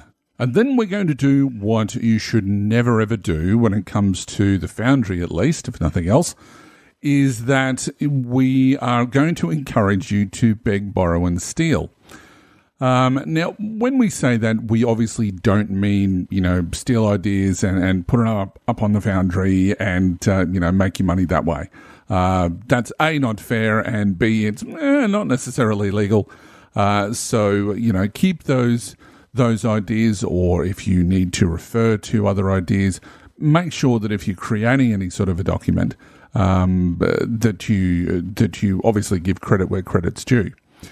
Well, what we mean by beg, borrow, and steal is that there's obviously going to be a lot of stuff which is out there that, whether it be official stuff from FFG or whether it be somebody else's supplement, whether that be Keith Capel's Ready Fight or something from Scott Zumwalt, that, a lot of these things are going to be tried and tested, in particular the stuff that is obviously from FFG. That stuff has, it's gone through rigorous play testings. And, this is something which is really, really important. And it's probably the most important part of step 3, because you don't want to reinvent the wheel. Because if you're reinventing the wheel, you're wasting valuable time. And it's probably better that you just go, this is how this works, and list that there. When you're doing a home system that you're not going to be publishing on the Foundry, obviously you can be a little bit more lucid with this. But when it comes to this, you have to make sure that you are, you're doing the right thing. Now, as I said, this is really, really important. And, it's one that we'll come back to heavily in both steps 4 and 5 when we start talking about detailing the spells and detailing the talents. As I said, the existing mechanics for Magic, they've already been tested and well balanced. And, when it comes to developing your own, a reskin means exactly that. It's perfectly okay to file off the serial numbers and rename or modify an existing spell or magic talent. In fact, when it comes to designing your own setting, it's probably going to be more preferable. Because you don't have to reinvent the wheel. You don't have to go, and do everything all over again because it's already been done. But there are other reasons as well. Everybody who is going to be at your gaming table is going to have a copy of the core rules, or if they haven't, they've got a PDF or something like that. You want to make as fewer changes to the system as you possibly can so that everyone is going to be familiar with your setting. Otherwise, you're going to have different levels of understanding of how things are going to work, and that's going to generate a little bit of frustration at your table. You don't want that. You want to make it so that it really is just using what already exists in a different sort of format that you can quickly explain to people. And especially when you're looking at something that you'd be putting up on the Foundry, it goes down word count. If you want to be rewriting everything, you're going to be spending pages and pages and pages on explaining that so that people are going to be playing your setting. And it goes down to, too long did not read. And we've spoken about that as well in a previous episode. Make things simple, but different, if that makes any sense. Mm-hmm. I mean, everything you just said, Hooly. And then plus you've got an existing talent or ability. It's already been play tested. It's already been balanced. Don't be afraid. Beg, borrow, steal. It's okay. It's okay. Do it. Okay. And the last thing for step 3, after you've divided up your effects into spells and talents, after you've categorized your spell-worthy effects into specific spell names, and you've begged, borrowed, and stolen. This is kind of small. It's a small step, but it's a fun one, an important one. Come up with a better name than spells. Yes. This isn't magic. It's a reskin of magic. So we should not be calling these 2 strain costing actions spells, which we've been doing in this episode because we've been trying to keep things generic. Yep. But, what should they be called in your system? I mean, you could, and this is something that we'll touch base on very quickly. But you could call them powers, you can call them manifestations, you could call them chants if you wanted to go crazy. Chance. There's a number of fantasy systems out there, or fantasy settings, right?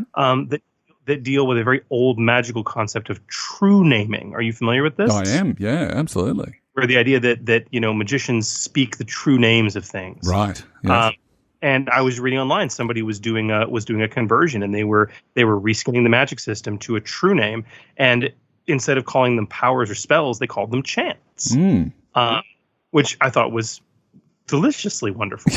I can't remember what Guam, what he chose for his. Was it rituals or something like that for Inquisition? I think he may have just called it spells. I would have to relook, but rituals is another great thing. It's a ritual. It's an invocation. Yeah. It's there's all these great thing mysteries. It's you manifest a mystery. Yeah, that's cool. But that's the point is flex those creative muscles and come up with a good label to replace spells. Okay. They're not spells, so don't call them spells. One thing that I will touch base on, though, especially when it comes to powers, and this is just coming from experience by looking at some of the stuff that I'm working on with my super setting, is that you've got to be really careful when it comes to naming conventions. And it's something that, especially if you look at some game systems, that they call... And unfortunately, I'm going to have to call out Genesys here. For example, it's got actions with a little a and actions with a big A. You've got to be careful with whatever word choice you're going to use. Because if you start calling them powers, and then suddenly you're going to have talents that are also going to be powers, and then you might be giving them something at the start of character generation, which is going to be a power.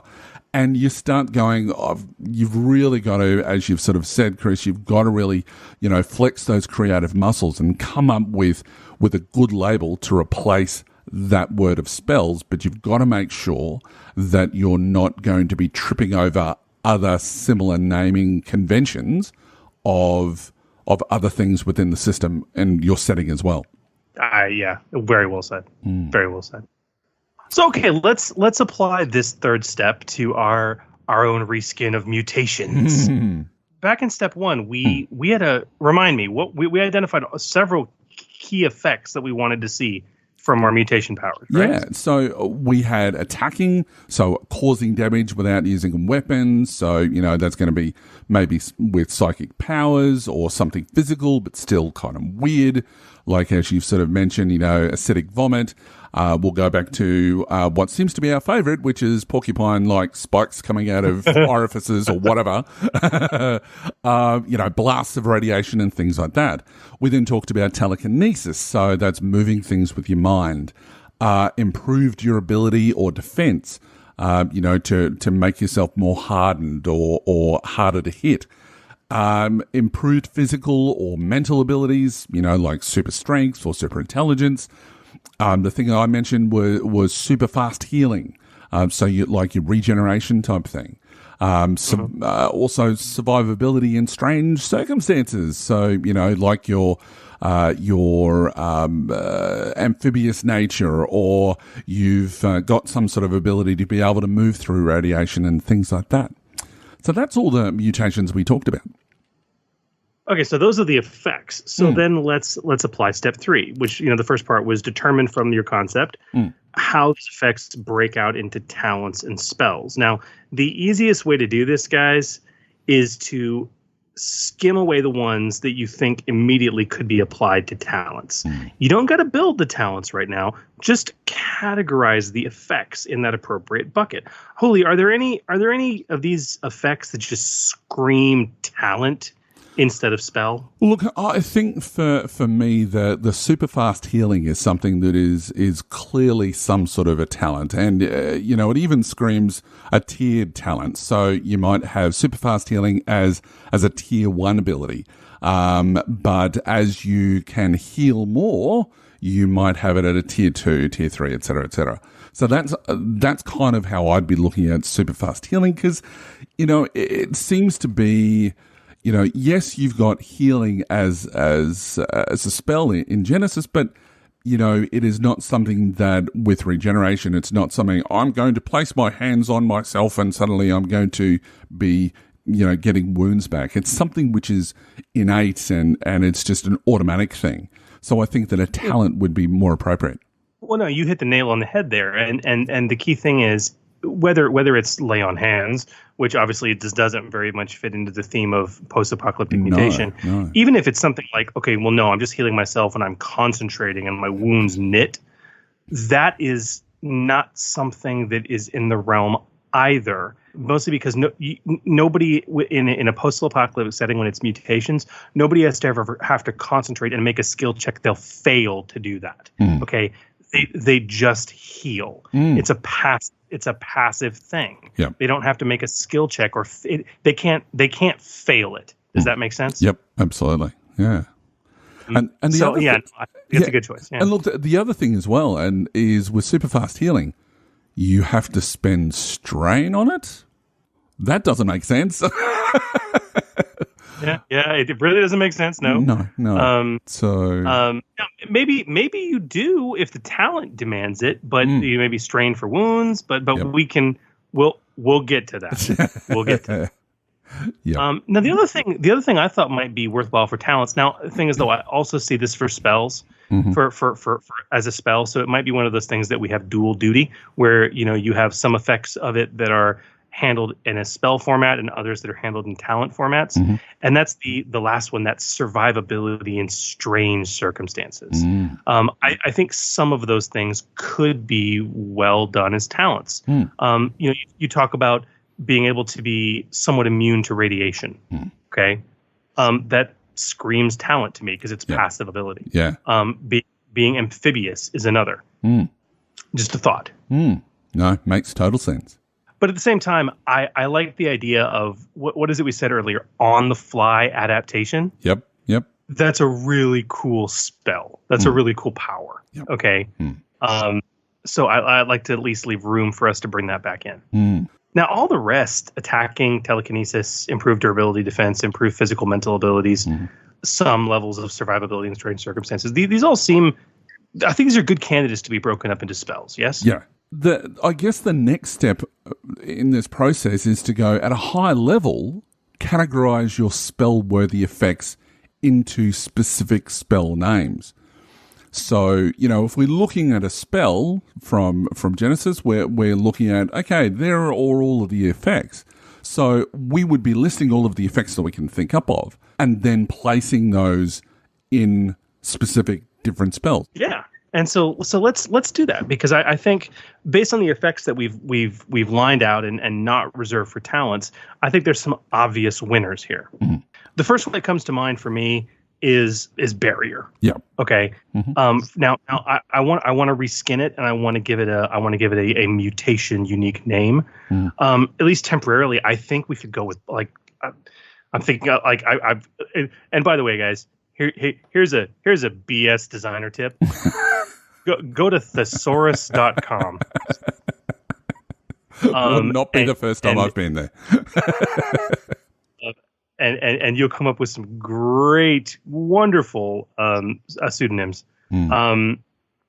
But so having a spell called, again, spell in parentheses, in quotation marks, because we haven't really labeled it yet, but having a spell called block, which would essentially be very similar to barrier, if not a direct reskin, would be all about improved durability and improved defense. Yep. What skills of our three skills do you think would be able to key into block, into a barrier? Well, look, when we're talking about a barrier, we're talking about that, manifesting something that is within ourselves. So, metabolics definitely fits in there. Hardening your.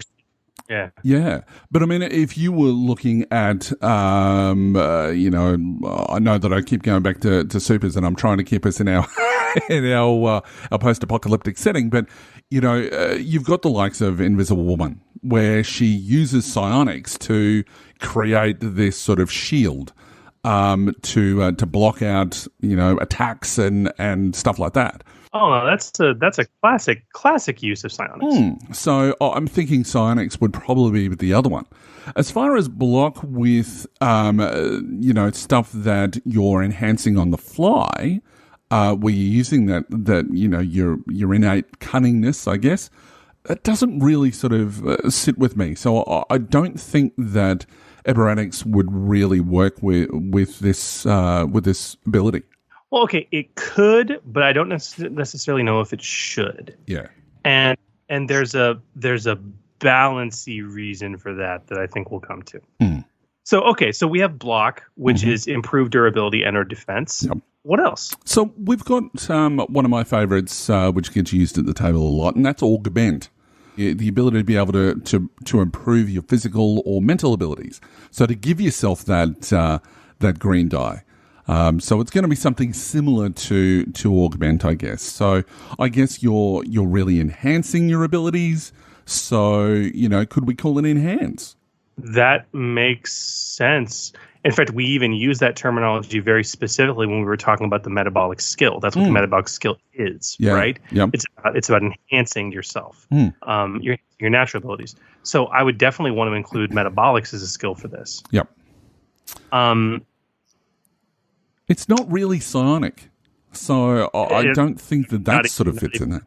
No, not even remotely. But I guess could it be also for Ebberonics? Oh, I guess you could be, enhancing yourself on the fly. Maybe I don't know.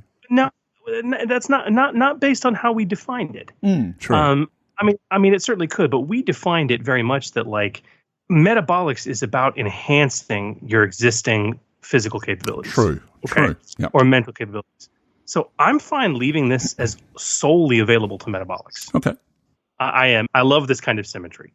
I love having a quote unquote spell that is only at least just one that is for each skill. That you know what, you're good with this. You're the only one that can do this particular spell. It certainly makes you have some unique abilities that you can show off rather than being that everybody else gets as well.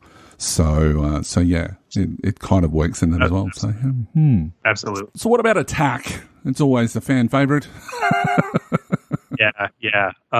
If I was to relabel it and reskin it, I've used this one in two settings now. I've reskinned attack to be called strike. Right. It's a great word. Everyone understands exactly what it means. It's strike. It's an attack action basically. Yep. Yeah. And if I were to put skills on it, based on the examples that we've already talked through, Hooly, psionics, duh. Yeah. And aberrantics. Yeah.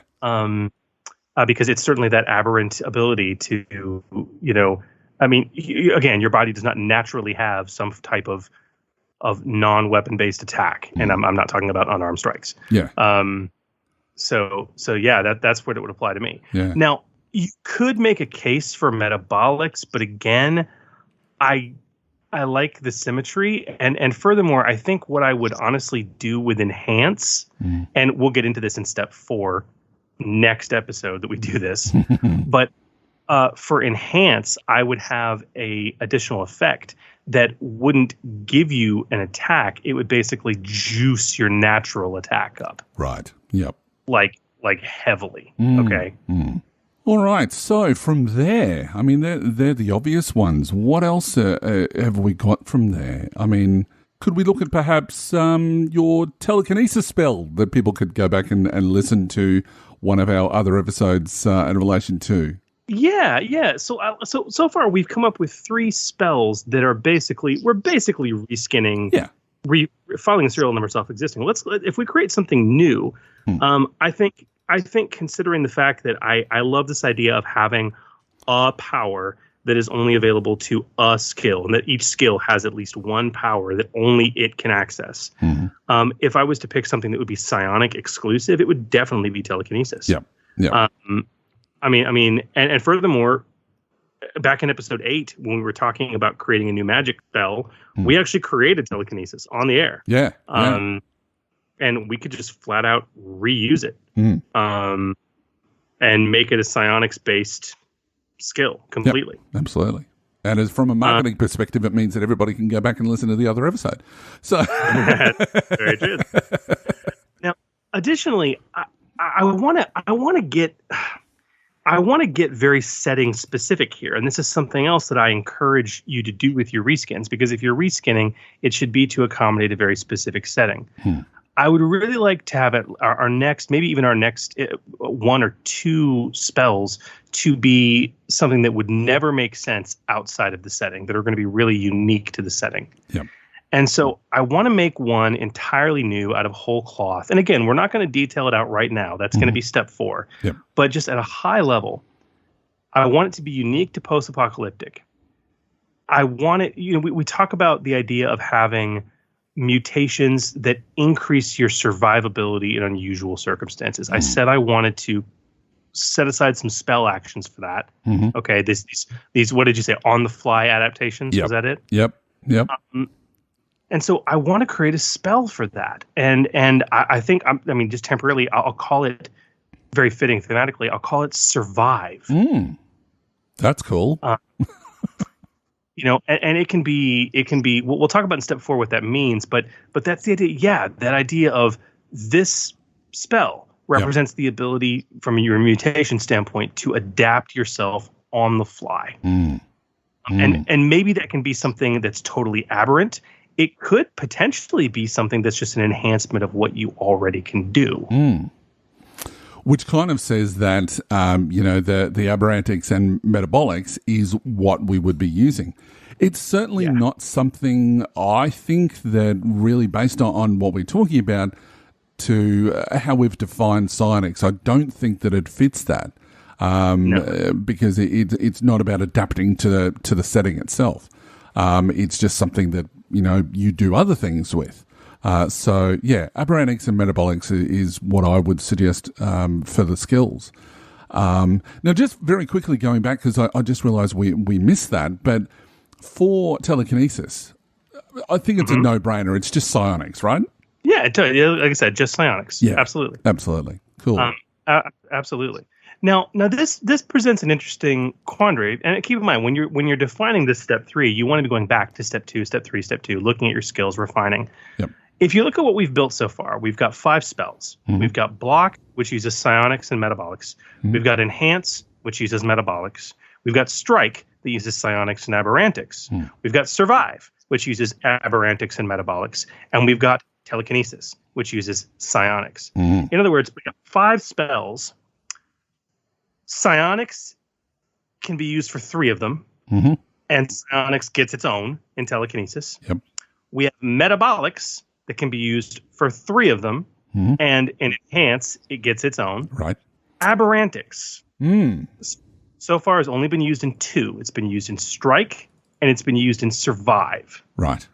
We need a 3rd one for aberrantics, and furthermore, it needs to be one that's exclusive to aberrantics if we want to keep that balance going. Yeah.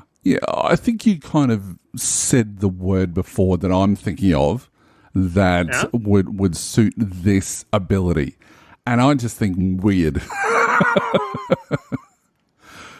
Because you mentioned weird before, and I think that's sort of, it's a bit of a catch-all for everything that's going to be a little bit odd. And, so I'm thinking weird. What do you reckon? It's like the utility spell. Yeah. It's like, it's unique to aberrantics, and we'll flesh this out in step 4. It'll probably be max of 1 purple difficulty, no structured encounter use. But yeah, it's like, look, for aberrantics, you can manifest a weird power.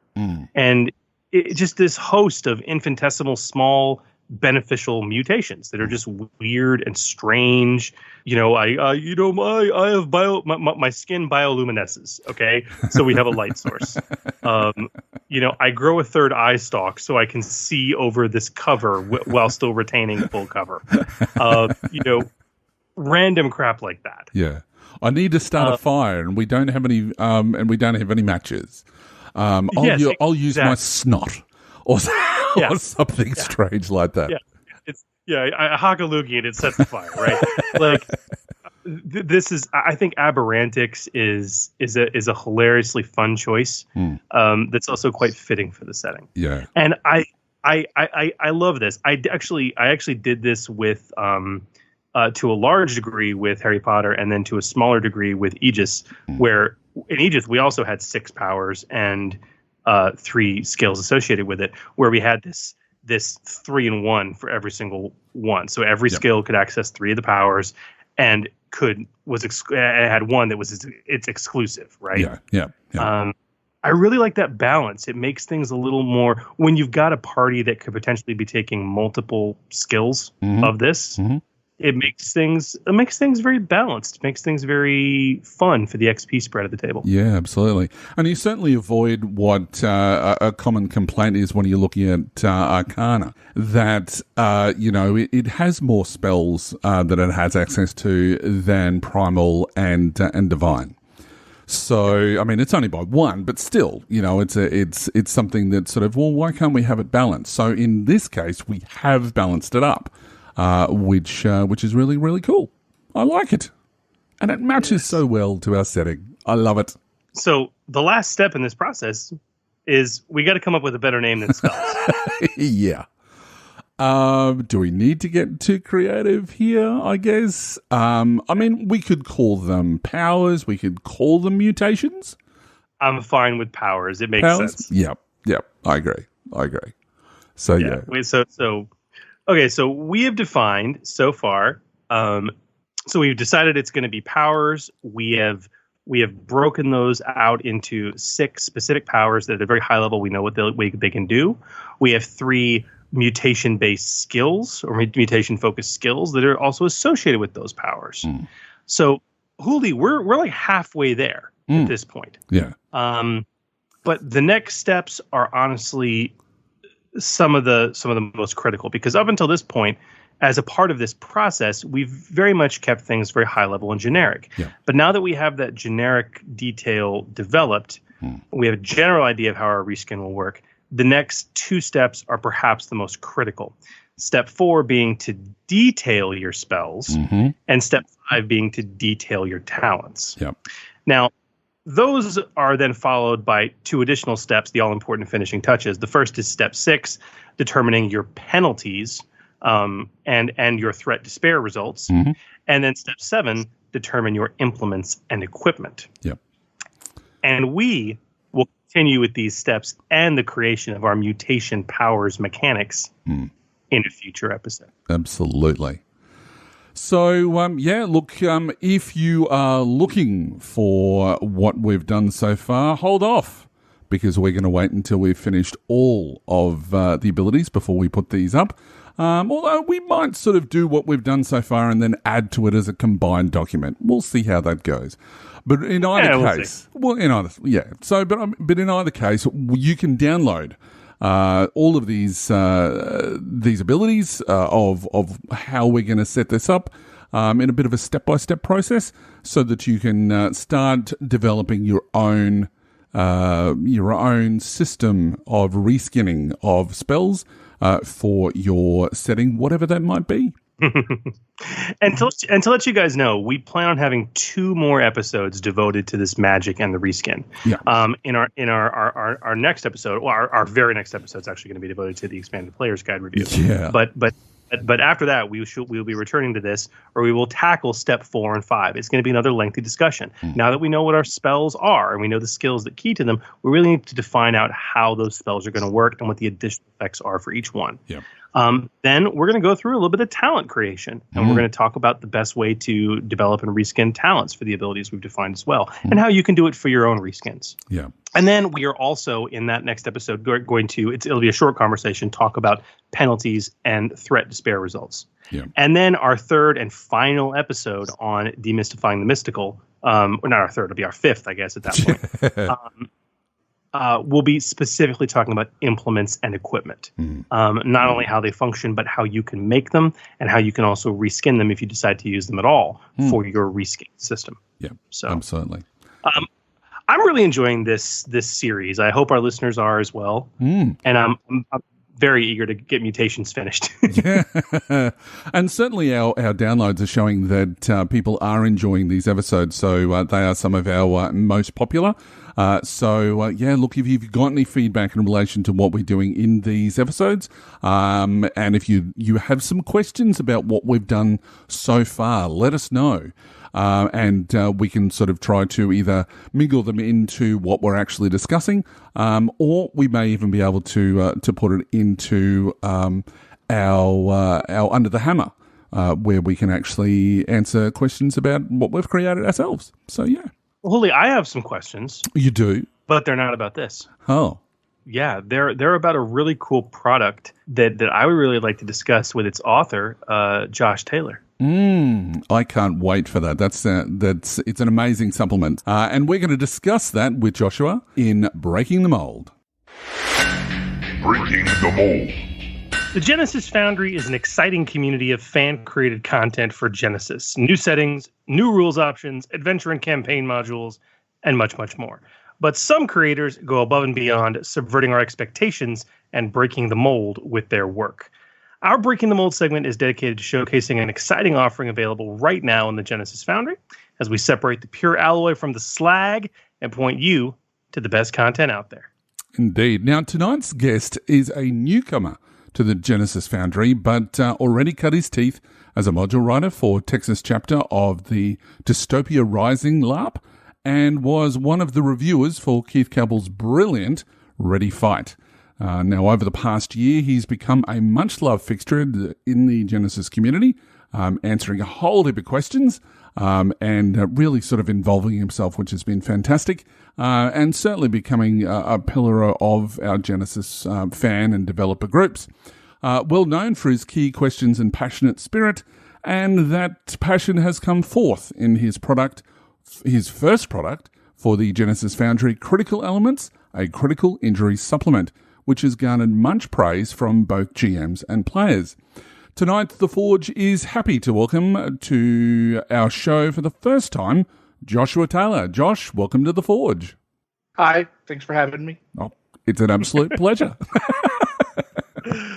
Oh, man. So, Josh, dude, I met you for the first time just under a year ago when you showed up completely out of the blue, from my perspective, at Gamer Nation Con, which was awesome. It was definitely completely out of the blue. I actually learned about it from listening to the Dice Bowl podcast, and happened to get to those episodes where they were discussing it, and I'm like, oh, well, that would have been cool. Oh, actually, that's happening right now. Well, I guess I'll go do that then. Hey, you showed up like a lost kitten with your eyes all big, and we hopefully showed you a good time. Oh, absolutely! It's been it was probably the best con experience I've had, which I tell everybody. So that's awesome. Good. You're coming this year, right? Oh, absolutely. This time I'm coming prepared. So. I absolutely love it.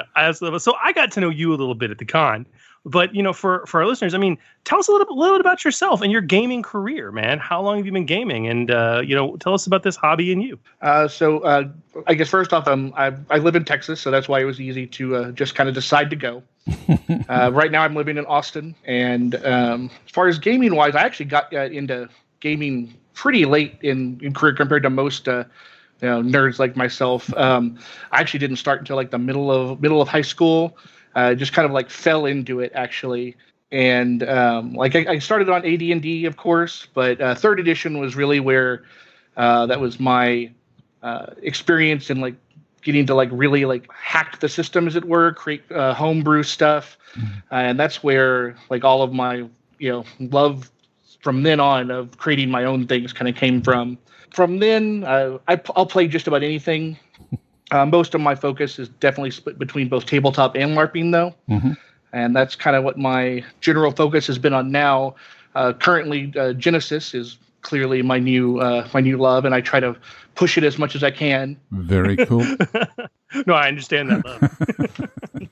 And how did you get into LARPing, Josh? Can I just ask? Because it's something that isn't in where I'm from in Brisbane anyway.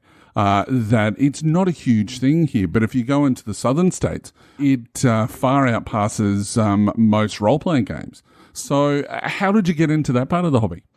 So that was actually I guess I was in college at that point, mm-hmm. and I joined the Science Fiction and Fantasy Society of our college, mm-hmm. and that was one of the things that they did was a homebrew.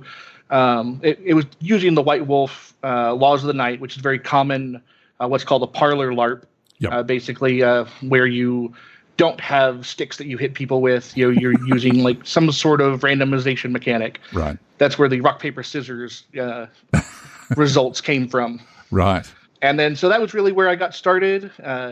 And that led all the way up into later in life, up in Dallas, when I joined the actual, finally, like official.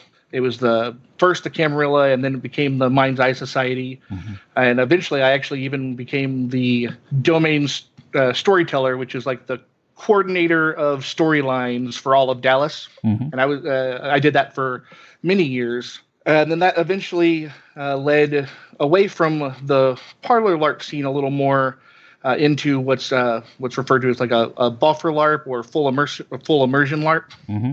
And that's where Dystopia Rising is. It's a post-apocalyptic zombie game where our chapter, which is set in Texas, has a very Wild West, Deep West feel. Right. So. That sounds really, really cool.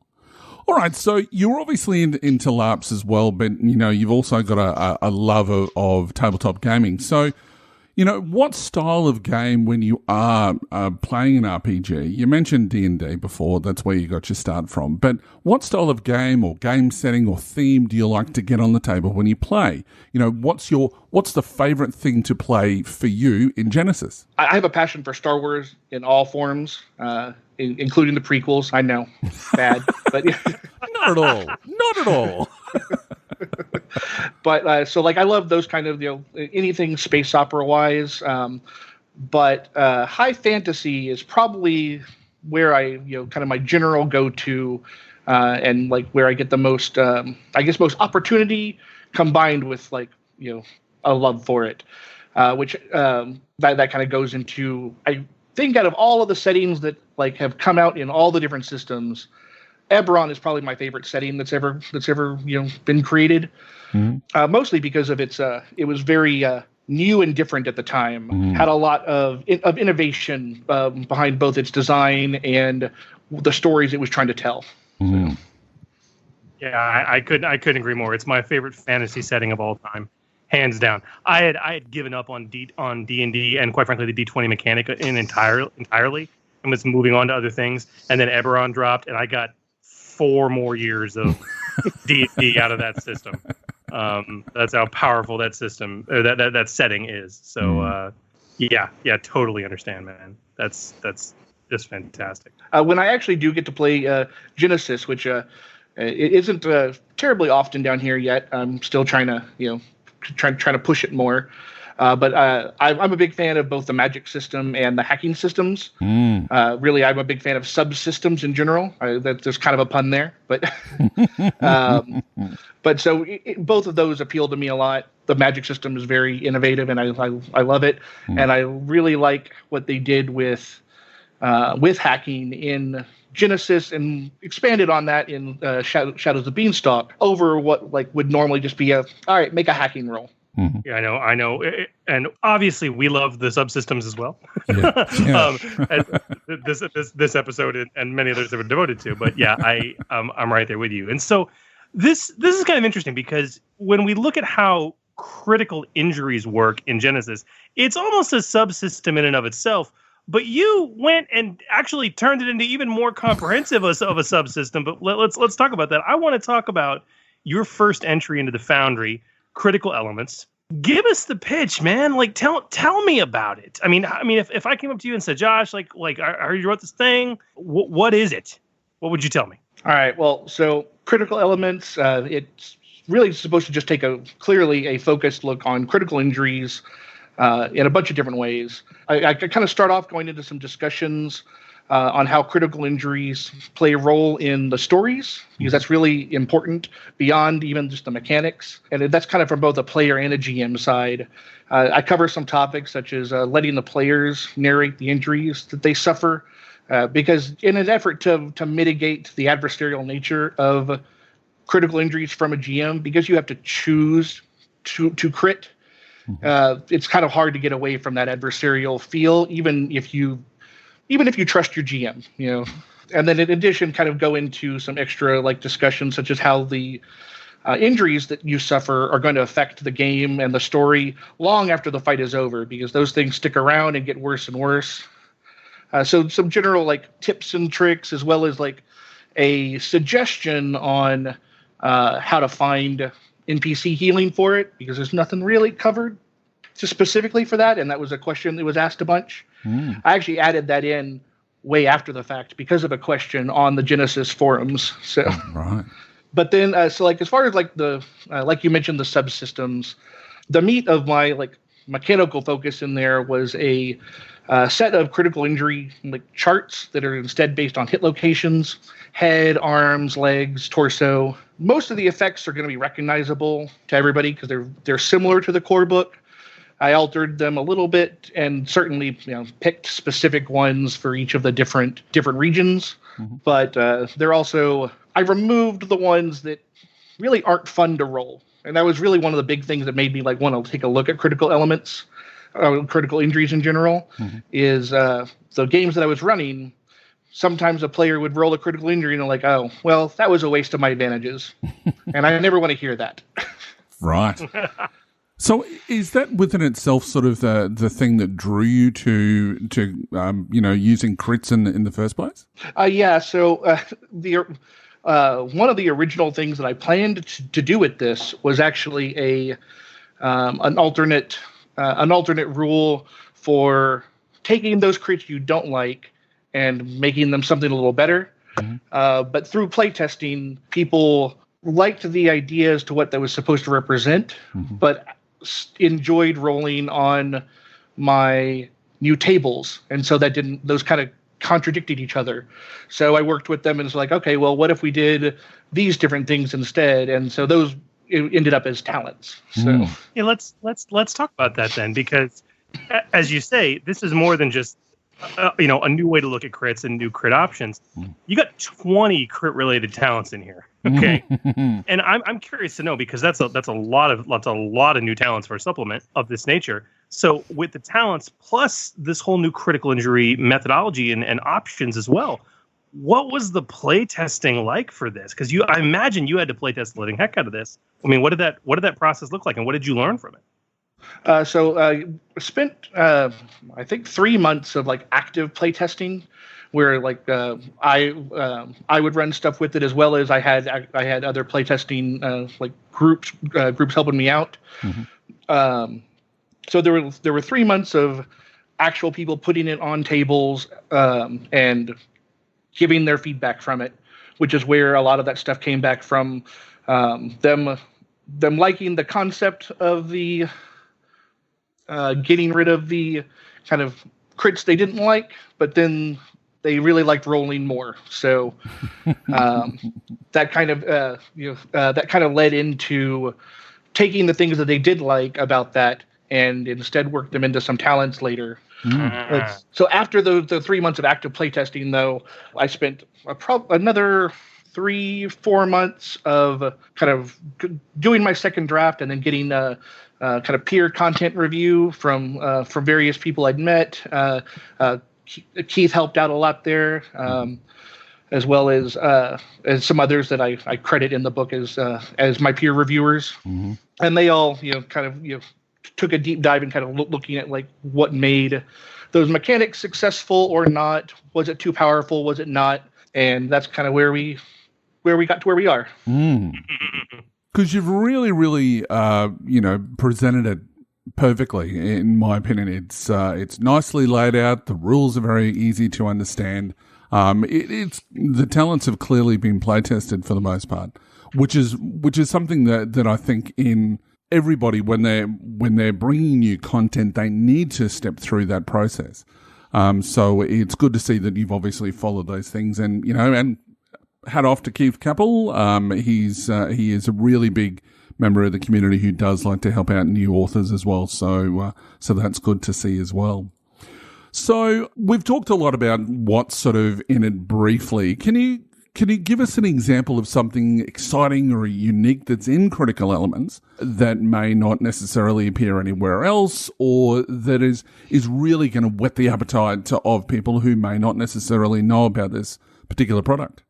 So I guess for something that's not anywhere else yet, a couple of the talents are kind of based on some things that playtesters and groups in general have kind of been asking for, which is better ways to mitigate a critical injury after the fact, which I could cover that through a pair of medical talents that let you use painkillers in ways to temporarily relieve critical injuries, and then also introducing a talent that adds regeneration to the heal spell, so that you can regrow a lost limb or a lost body part of some kind.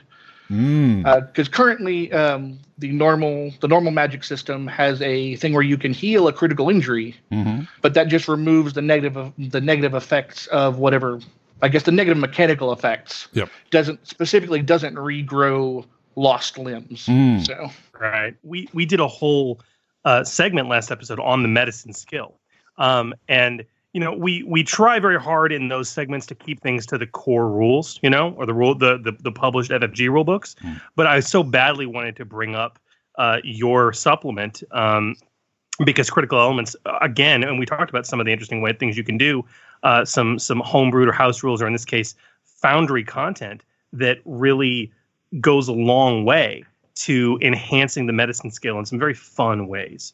So hats off to you on that, man, because it's more than just crits. You enhanced medicine and doctoring as a whole in the system through these talents. And as Hooly said, when you read them and you're like, oh, okay, that makes total sense. It's not OP. It's clearly been play tested well. And so it's one of those things that you feel very comfortable immediately adding to your table and to your game. And I also love the fact that they're a setting generic as well, which is also another wonderful thing. I love it. We get a supplement that can apply to any setting. Yeah, that was definitely a goal from the start, is because criticals are just as fun and important in a fantasy as they are shooting someone with a blaster bolt.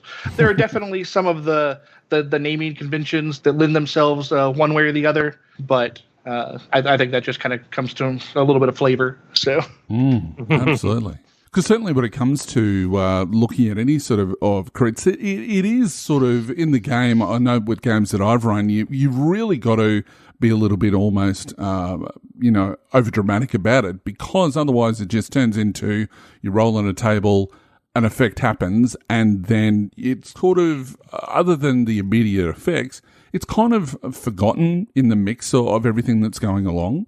Until such time as it comes to healing them. So, bringing them into the fore, was an excellent idea. And it's, as a result, it's created a fantastic product, that I think that everybody should go out and get ASAP if you haven't already. Joshua, what's next for you and the Foundry? So I've got two things that are currently in the works right now. One of them is a regional setting for Terranoth, specifically taking one of the small island nations and kind of going into kind of a deeper look at it, and then including a new racial archetype that's going to have giant's blood. So it's going to be specifically a silhouette 2 creature. Wow, that's cool.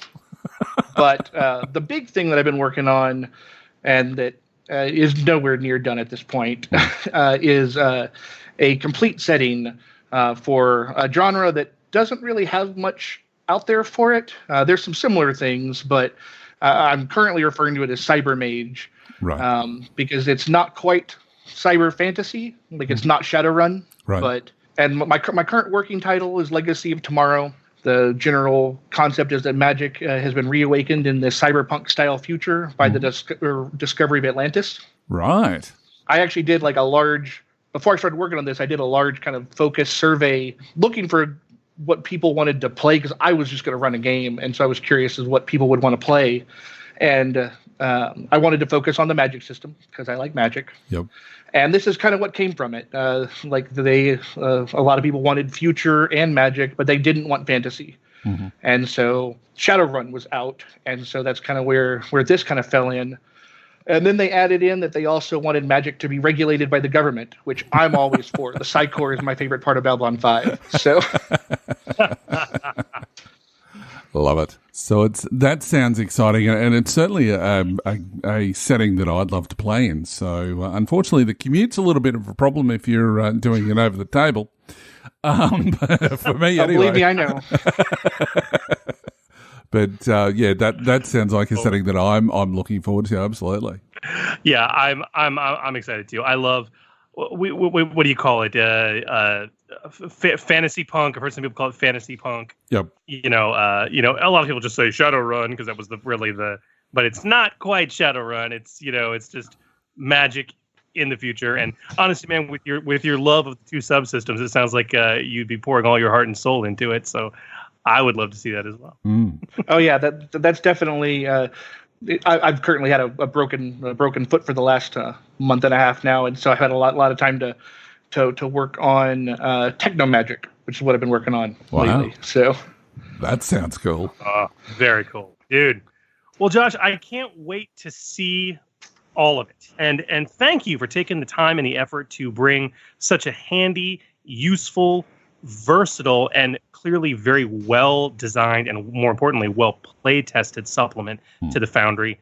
It's just wonderful to see. So thank you, and I can't wait to see what else you're going to bring us, brother. It was fantastic talking to you. Thank you for coming onto the show. Well, thank you for having me. I appreciate your compliments there, and I can't wait to see y'all at Gamer Nation Con again. I know. It's not all that long away either, just very quietly. No, yeah. 3 months, that's it. I know, right? Good Lord. I've been waiting 9, so So, if you haven't already, as I said before, go out and take a look at Critical Elements. It's available right now on Drive-Thru RPG under the Genesys Foundry. So go and take a look at that right now. Chris, I think it might be time to take a few questions from our listeners. What do you think? Yeah, I think it's a wonderful idea. And we're going to do that under the hammer. Under the Hammer. And welcome to Under the Hammer, the segment where we will answer your games and rules questions about the Genesys role-playing game as it impacts both rules and content creation and, of course, play. Now, quite a few questions this week, with a couple coming from our Patreon supporters, which is awesome. To those guys and gals, they get their questions prioritized because they are Patreon members. So if you'd like to beat the queue, visit us at patreon.com/ForwardSlash and become a supporter today. But never fear, we will get to your questions in time. Now, Chris, we've got a couple of very interesting questions tonight from a bit of a broad spectrum of topics. So would you like to read the first one out tonight? Absolutely. First up is a question from Kyle Sharp via email. And Hooly, this one is clearly for you. Kyle said the following. He says, "Good morning. Is there anything explicitly against placing more ice behind a Great Wall?" The Raw states the following for the barrier ice. If a character attempts to break this ice and fails, and they are unable to access the subsystem this ice protects, there are no further effects. It goes further to say that it can only protect 3 subsystems. Does this suggest that a Great Wall can only have 3 subsystems behind it and nothing else? What about in the example of a server on PG-127? It shows that the secret lab A-08B self-destruct subsystem is protected by a firewall and a Janus 1.0 in that order. This suggests one of 2 things. Either the example is wrong, and therefore the ice is in the wrong order, or the definition of subsystem in the effect of a barrier ice is defined very loosely as compared to its definition on page 128. Much like the confusion around the usage of the word active as it pertains to how many programs one can have on a rig at any given time. Which one makes more sense? I believe it would make a little difference in being able to stack ice behind a Great Wall within reason.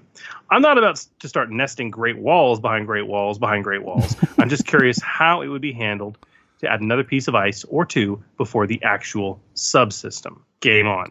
Yeah, Hooly, that question is definitely for you. All right, so let's get this underway. So in episode 8, we discussed the process of a network encounter, what makes up a subsystem, and what is needed to access a system and, its various subsystems. And, you can go into our Under the Hammer segment where we were asked about specifically how that process works. And I went through a bit of an explanation as to, how you do a network run through a system. So, go and take a listen to that. If you've already listened to it, please continue on. We will do an entire episode on designing network encounters, later on in the year, we hope. But to answer your question specifically, yes, a Great Wall barrier ice can only protect 3 subsystems. The example listed on page 127 is correct, as in the flowchart of how the system works, but it could do with some more explanation, and I'll get on to that in a bit. Now, the more long-winded answer, I guess, is that on page 133, the last line of Great Wall, it says it all. It says it can only protect 3 subsystems. Now, what the rules don't say is how those subsystems are constructed. For example, a system may just be 3 subsystems underneath it that is protected by the ice. But technically, you could have 3 subsystems, one after the other down the page. Now, that would be a really, really protected system, and you'd have to be doing it with a group of runners. So to use that as an example, a system may have all the security cameras for a facility protected by a Great Wall barrier ice. But below that might be a subsystem dedicated to the cameras for a hidden floor that controls the cameras in the secret laboratory.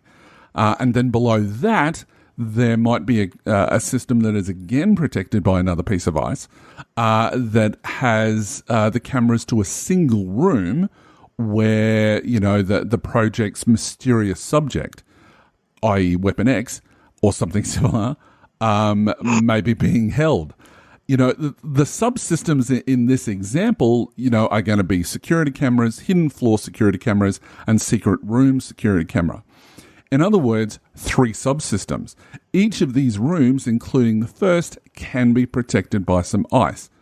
And as I said, that would be an extremely hard run. Now, I think this might get to the core of your question. Can you stack ice like a Great Wall to have an endless number of subsystems? Because as it says, it's limited to 3 subsystems in depth, or it's limited to protecting 3 subsystems, which is kind of the same sort of thing, really.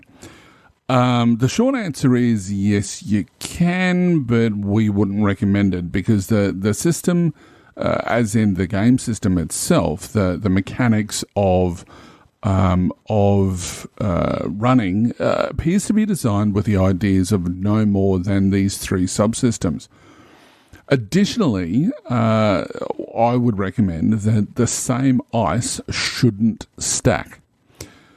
So what that means is that, your Great Wall after Great Wall after Great Wall is not going to constantly reset itself because of its limitation of 3. It's limited to 3 because of the way that it is, and it's also for balance effects for the game. So, no protecting a system with multiple Great Walls and expect them to stack. So, yes, you could have 3 Great Walls, one after the other, but they aren't going to create this endless loop, for want of a better term.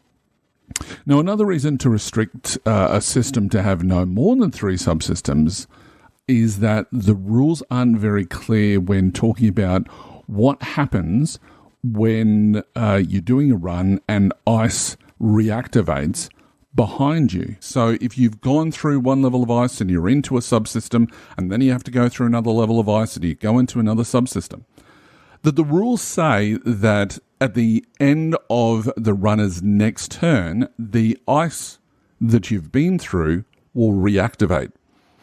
Now, this is where you need another runner to basically be deactivating that, because the way that the rules are sort of written It's almost as though that there's some level of an umbilical cord, for want of a better term, that tethers you to your rig. The sidebar on page 128 indicates that, once ice reactivates, the barriers are going to come up. In other words, the cord is cut. Does that mean then that suddenly, you are sorted out of the system, that you sort of dematerialize and suddenly you're back in the real world because you've your connection with that subsystem? Is it that you're dumped back in where you came in the first place? Is it that you're dumped in on the other side of that barrier ice? Does the barrier ice know that you exist? There are some of the ices that is out there that really goes into that if it knows that you're there, it does all these extra stuff. These are things that you're probably going to need to do ahead of time when you start looking at running an Android setting or something that is going to have that is going to use these the net as a core subsystem for to say what Josh said before to your own setting. So you've got to decide these things beforehand. Well, I'm probably getting a little bit away from his question. But we'll talk about the table, because this is the other thing that he raises, is that table right or wrong? It's sort of right. And the reason why it's sort of right is that the table, it's a little misleading is in that how it represents ice. Now, it says if you go into running the net, you have to go through the ice and then it remains deactivated and then you go into a subsystem. But on the table itself, it doesn't differentiate between what is a subsystem and what is an ice program. And I think that any time that it says ice, treat it like a red hexagon, for example.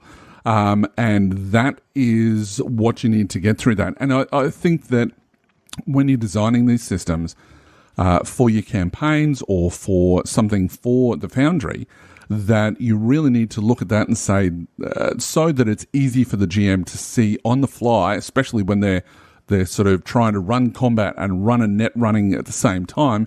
You want it to be as easy as possible. So I think that if you can just picture in your head, anytime that it says ice, that it would have this red hexagon, you're going to have a much better picture in your mind of how they are going to work.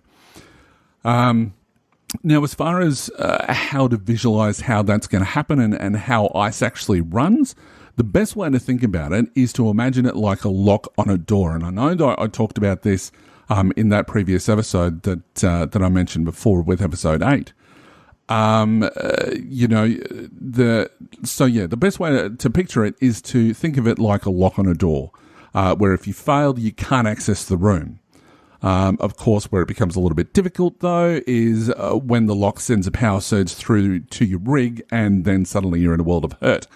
But that's probably the best way to think about the system, to fix up table, the table which gives the example of the system, and to visualize in your own mind how a system works to when you're explaining it to your players. So, change wherever it says ice to that red hexagon, and then also say that if somebody's trying to access those systems, there's a lock on the door. So yeah, hopefully that was a very long-winded answer, but hopefully that answers your question, Kyle. And if it doesn't, send us another follow-up message, and I'll try to answer it as best as I can, either on the show or via private message, and we can share that with the group as well. Wow, that was a long-winded question. Or answer, should I say?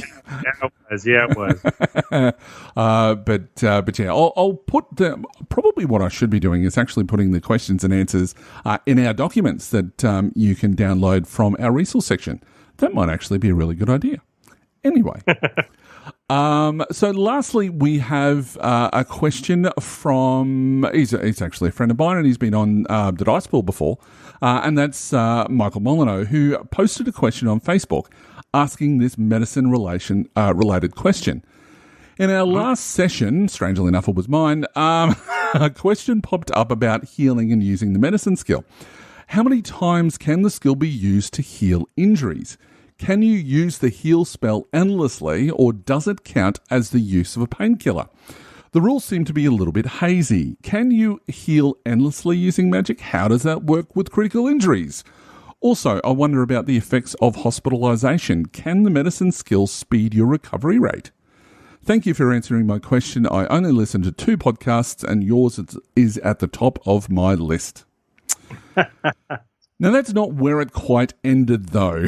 There was a follow-up question from, yes, another one of my players, Andrew Scott, who also asked the following question. He said, additionally to Michael's excellent question, heal spell states, because we're talking about spells, heal spell states in the core rulebook on page 214, healing magic can also affect targets multiple times per encounter. Given there is an effect of revive incapacitated that adds to difficulty, if successful, will this then revive the PC and also heal wound/strain with the success/advantage? Well, I can answer that one first. Yes. Yes. Because again, the base effect of the spell, it always applies. Even if you in addition, you will get, if you pull it off, the additional effects. Reviving an incapacitated person is just the additional effect. Yeah, the base skill would still apply. So yeah, if you got somebody who's completely incapacitated and you roll 10 successes, if that's possible, you could not only revive them but put them really heavy back up on their feet. Yeah. It is absolutely possible.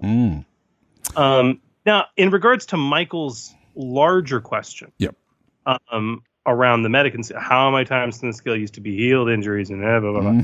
I think it's worth looking at some of the actual rules as written in the book. Specifically, all of this can, almost all of it can be found on page 116, which covers natural rest, medical care, and painkillers, which are key aspects of some of his questions. So when we talk about the medicine skill and healing magic, we have to compare it to the control, and the control is natural rest. Okay, and the bottom line is natural rest for healing. It really sucks.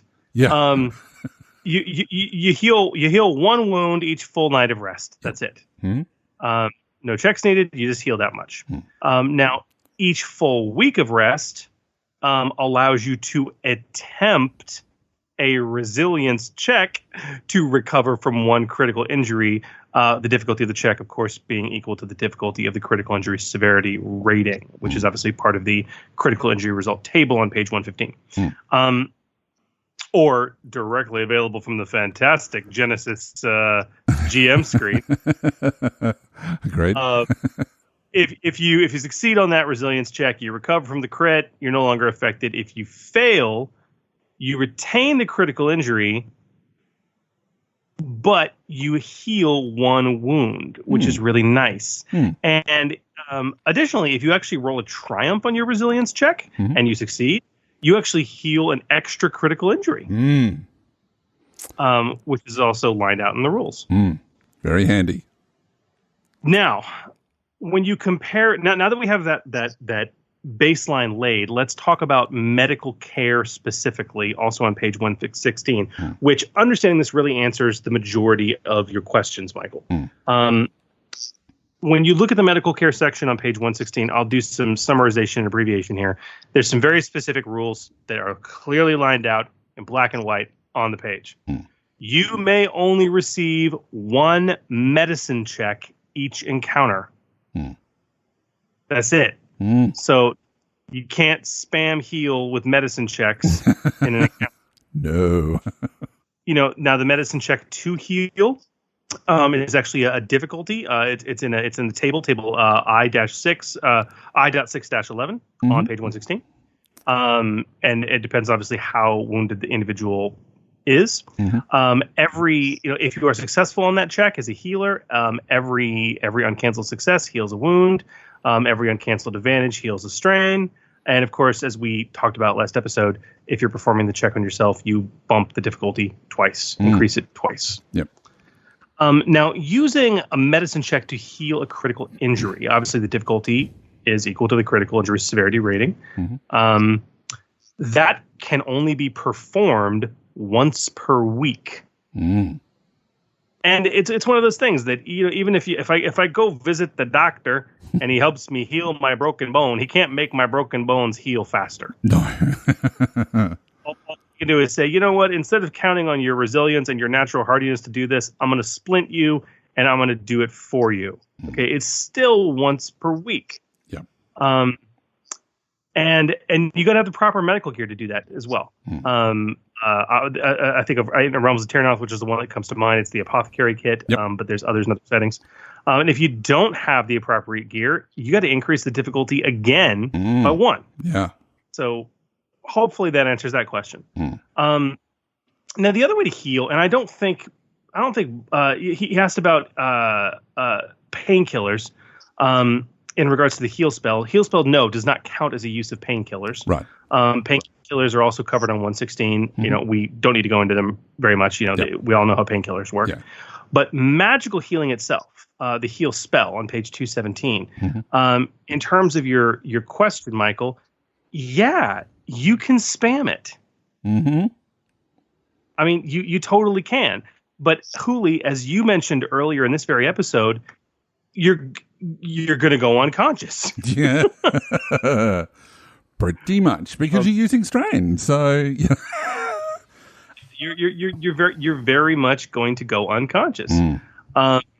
You know, if the target's incapacitated, obviously, as I said before, you know, yeah, you're going to heal them as well as bring them out of incapacitation if you add that extra increased difficulty for revive incapacitated. You know, healing spells is so much easier than using medicine. Yeah. Unless the character is unconscious. If the character is unconscious at that point, the difficulty actually is easier on the medicine check. You know, and there's a few other things too. You know, as far as critical injuries, using medicine checks, you know, at lower experience levels, critical injuries are harder to heal than they are at high experience levels, assuming the target's conscious, of course.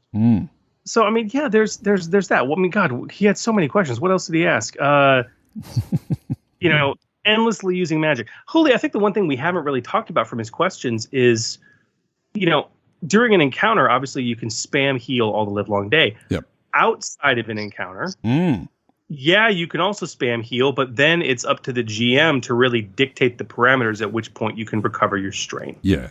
And I mean, this is something that we did touch base on in our last episode when we were talking about medicine, is that it's ultimately up to whether how the party or the table really has determined what an encounter is defined as. So if you're going from point A to point B and it's going to take a couple of days, is that going to be an encounter, like a narrative encounter, where you can only heal once? Or is it going to be multiple encounters? Or do you do whatever it is that you decide? You've just got to A, be consistent all the way through, and B, have acceptance at the table. When it comes to going between adventures, I tend to take the approach that, you know, with D&D, you're basically just going to be resting and healing until everybody's back up to full again. Critical injuries are a little bit different because, you know, you're having to take a week between them.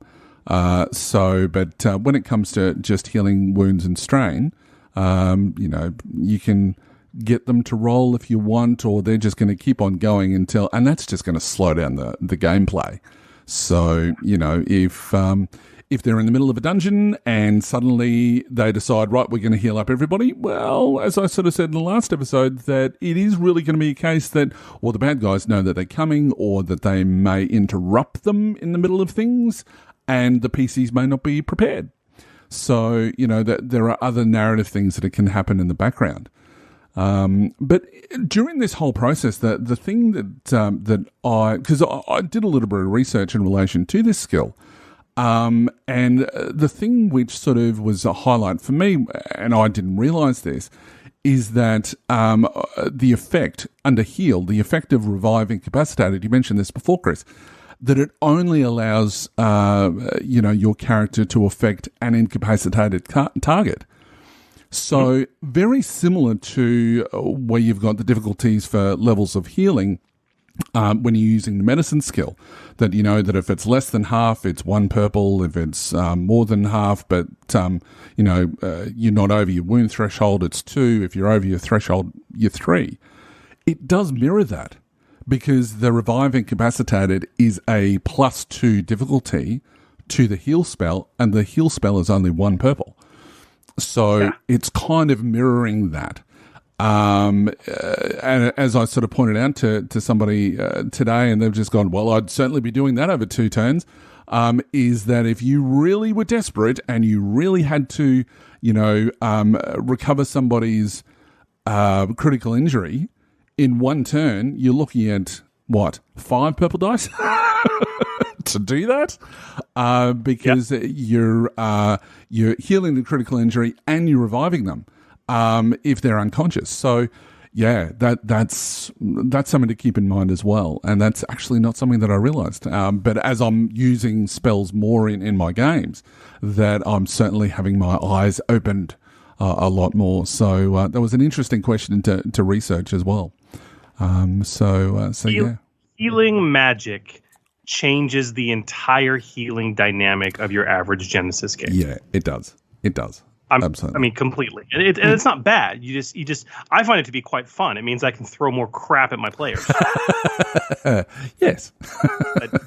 but yeah, healing magic changes the entire dynamic. Yeah. And that's fun. You got to be prepared for it. I find playing a healing magic user in Genesys to be incredibly fun. I mean, it's so much fun. It's so much fun. Yeah. So yeah, I absolutely love it. But this is a good question. Thank you guys for submitting your questions. We want your questions. Send them to us. We'll talk about how to do so in just a bit. Yeah. But Hooly, unfortunately, I think this brings us to the end of yet another show. It does. But we will be back in just a couple of weeks for a very special episode that I just cannot wait for. Yes, that's right. So excited.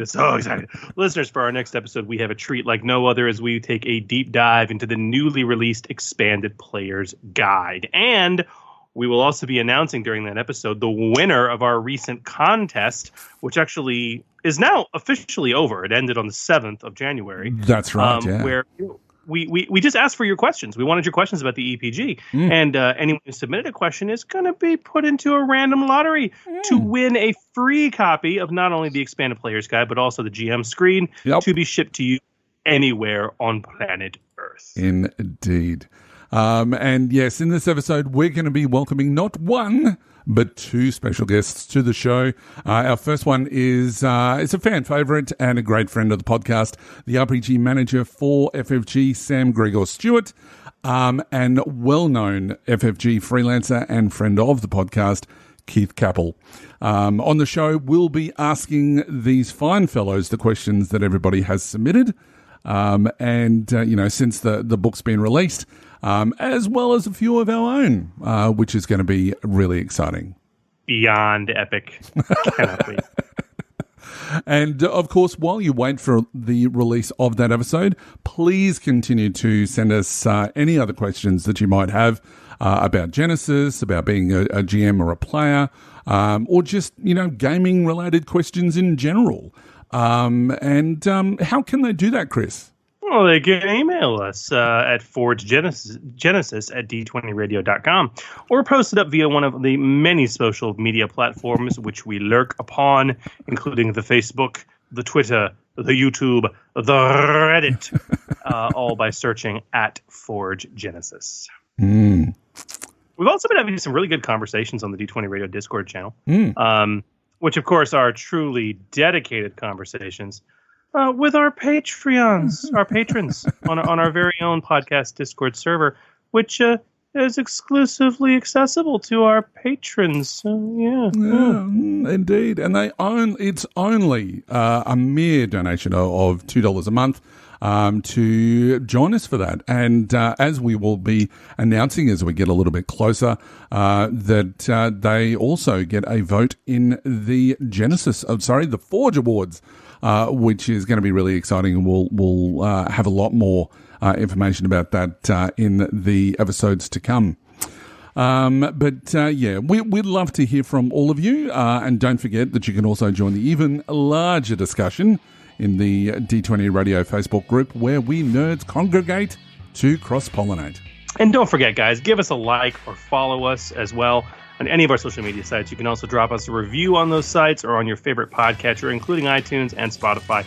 You can also visit us on our website, forgegenesis.com. Well, that's a wrap for us, Chris. Thank you, everyone, for listening to this, yet again, elongated episode, but it's been a lot of fun, and I learn a lot from this sort of stuff as well, especially when it comes to magic, because Chris is a bit of a guru when it comes to the magic, that's for sure. Hopefully you will join us next time as we continue to explore the Genesys role-playing game.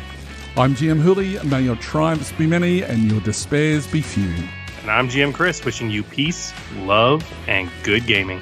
Thanks again for joining us, and remember, The Forge Podcast, helping you hone your gaming edge. The Forge, a Genesys podcast, is a proud member of the D20 Radio Network. For more information about the network, visit www.d20radio.com. The Forge is a fan-generated podcast. All the information provided on the podcast, social media, and related website is not affiliated with Fantasy Flight Games or any of their licensors. The content of this podcast remains the property of The Forge, a Genesys RPG podcast, and is intended for educational and informational purposes only. The Genesys role-playing game, Genesys logo, Genesys Foundry, content, and all material remain the property of Fantasy Flight Games. All products available on the Genesys Foundry website remain the property of their respective companies and individuals. For more information about the Forge, the Genesys RPG podcast, visit www.forgegenesis.com.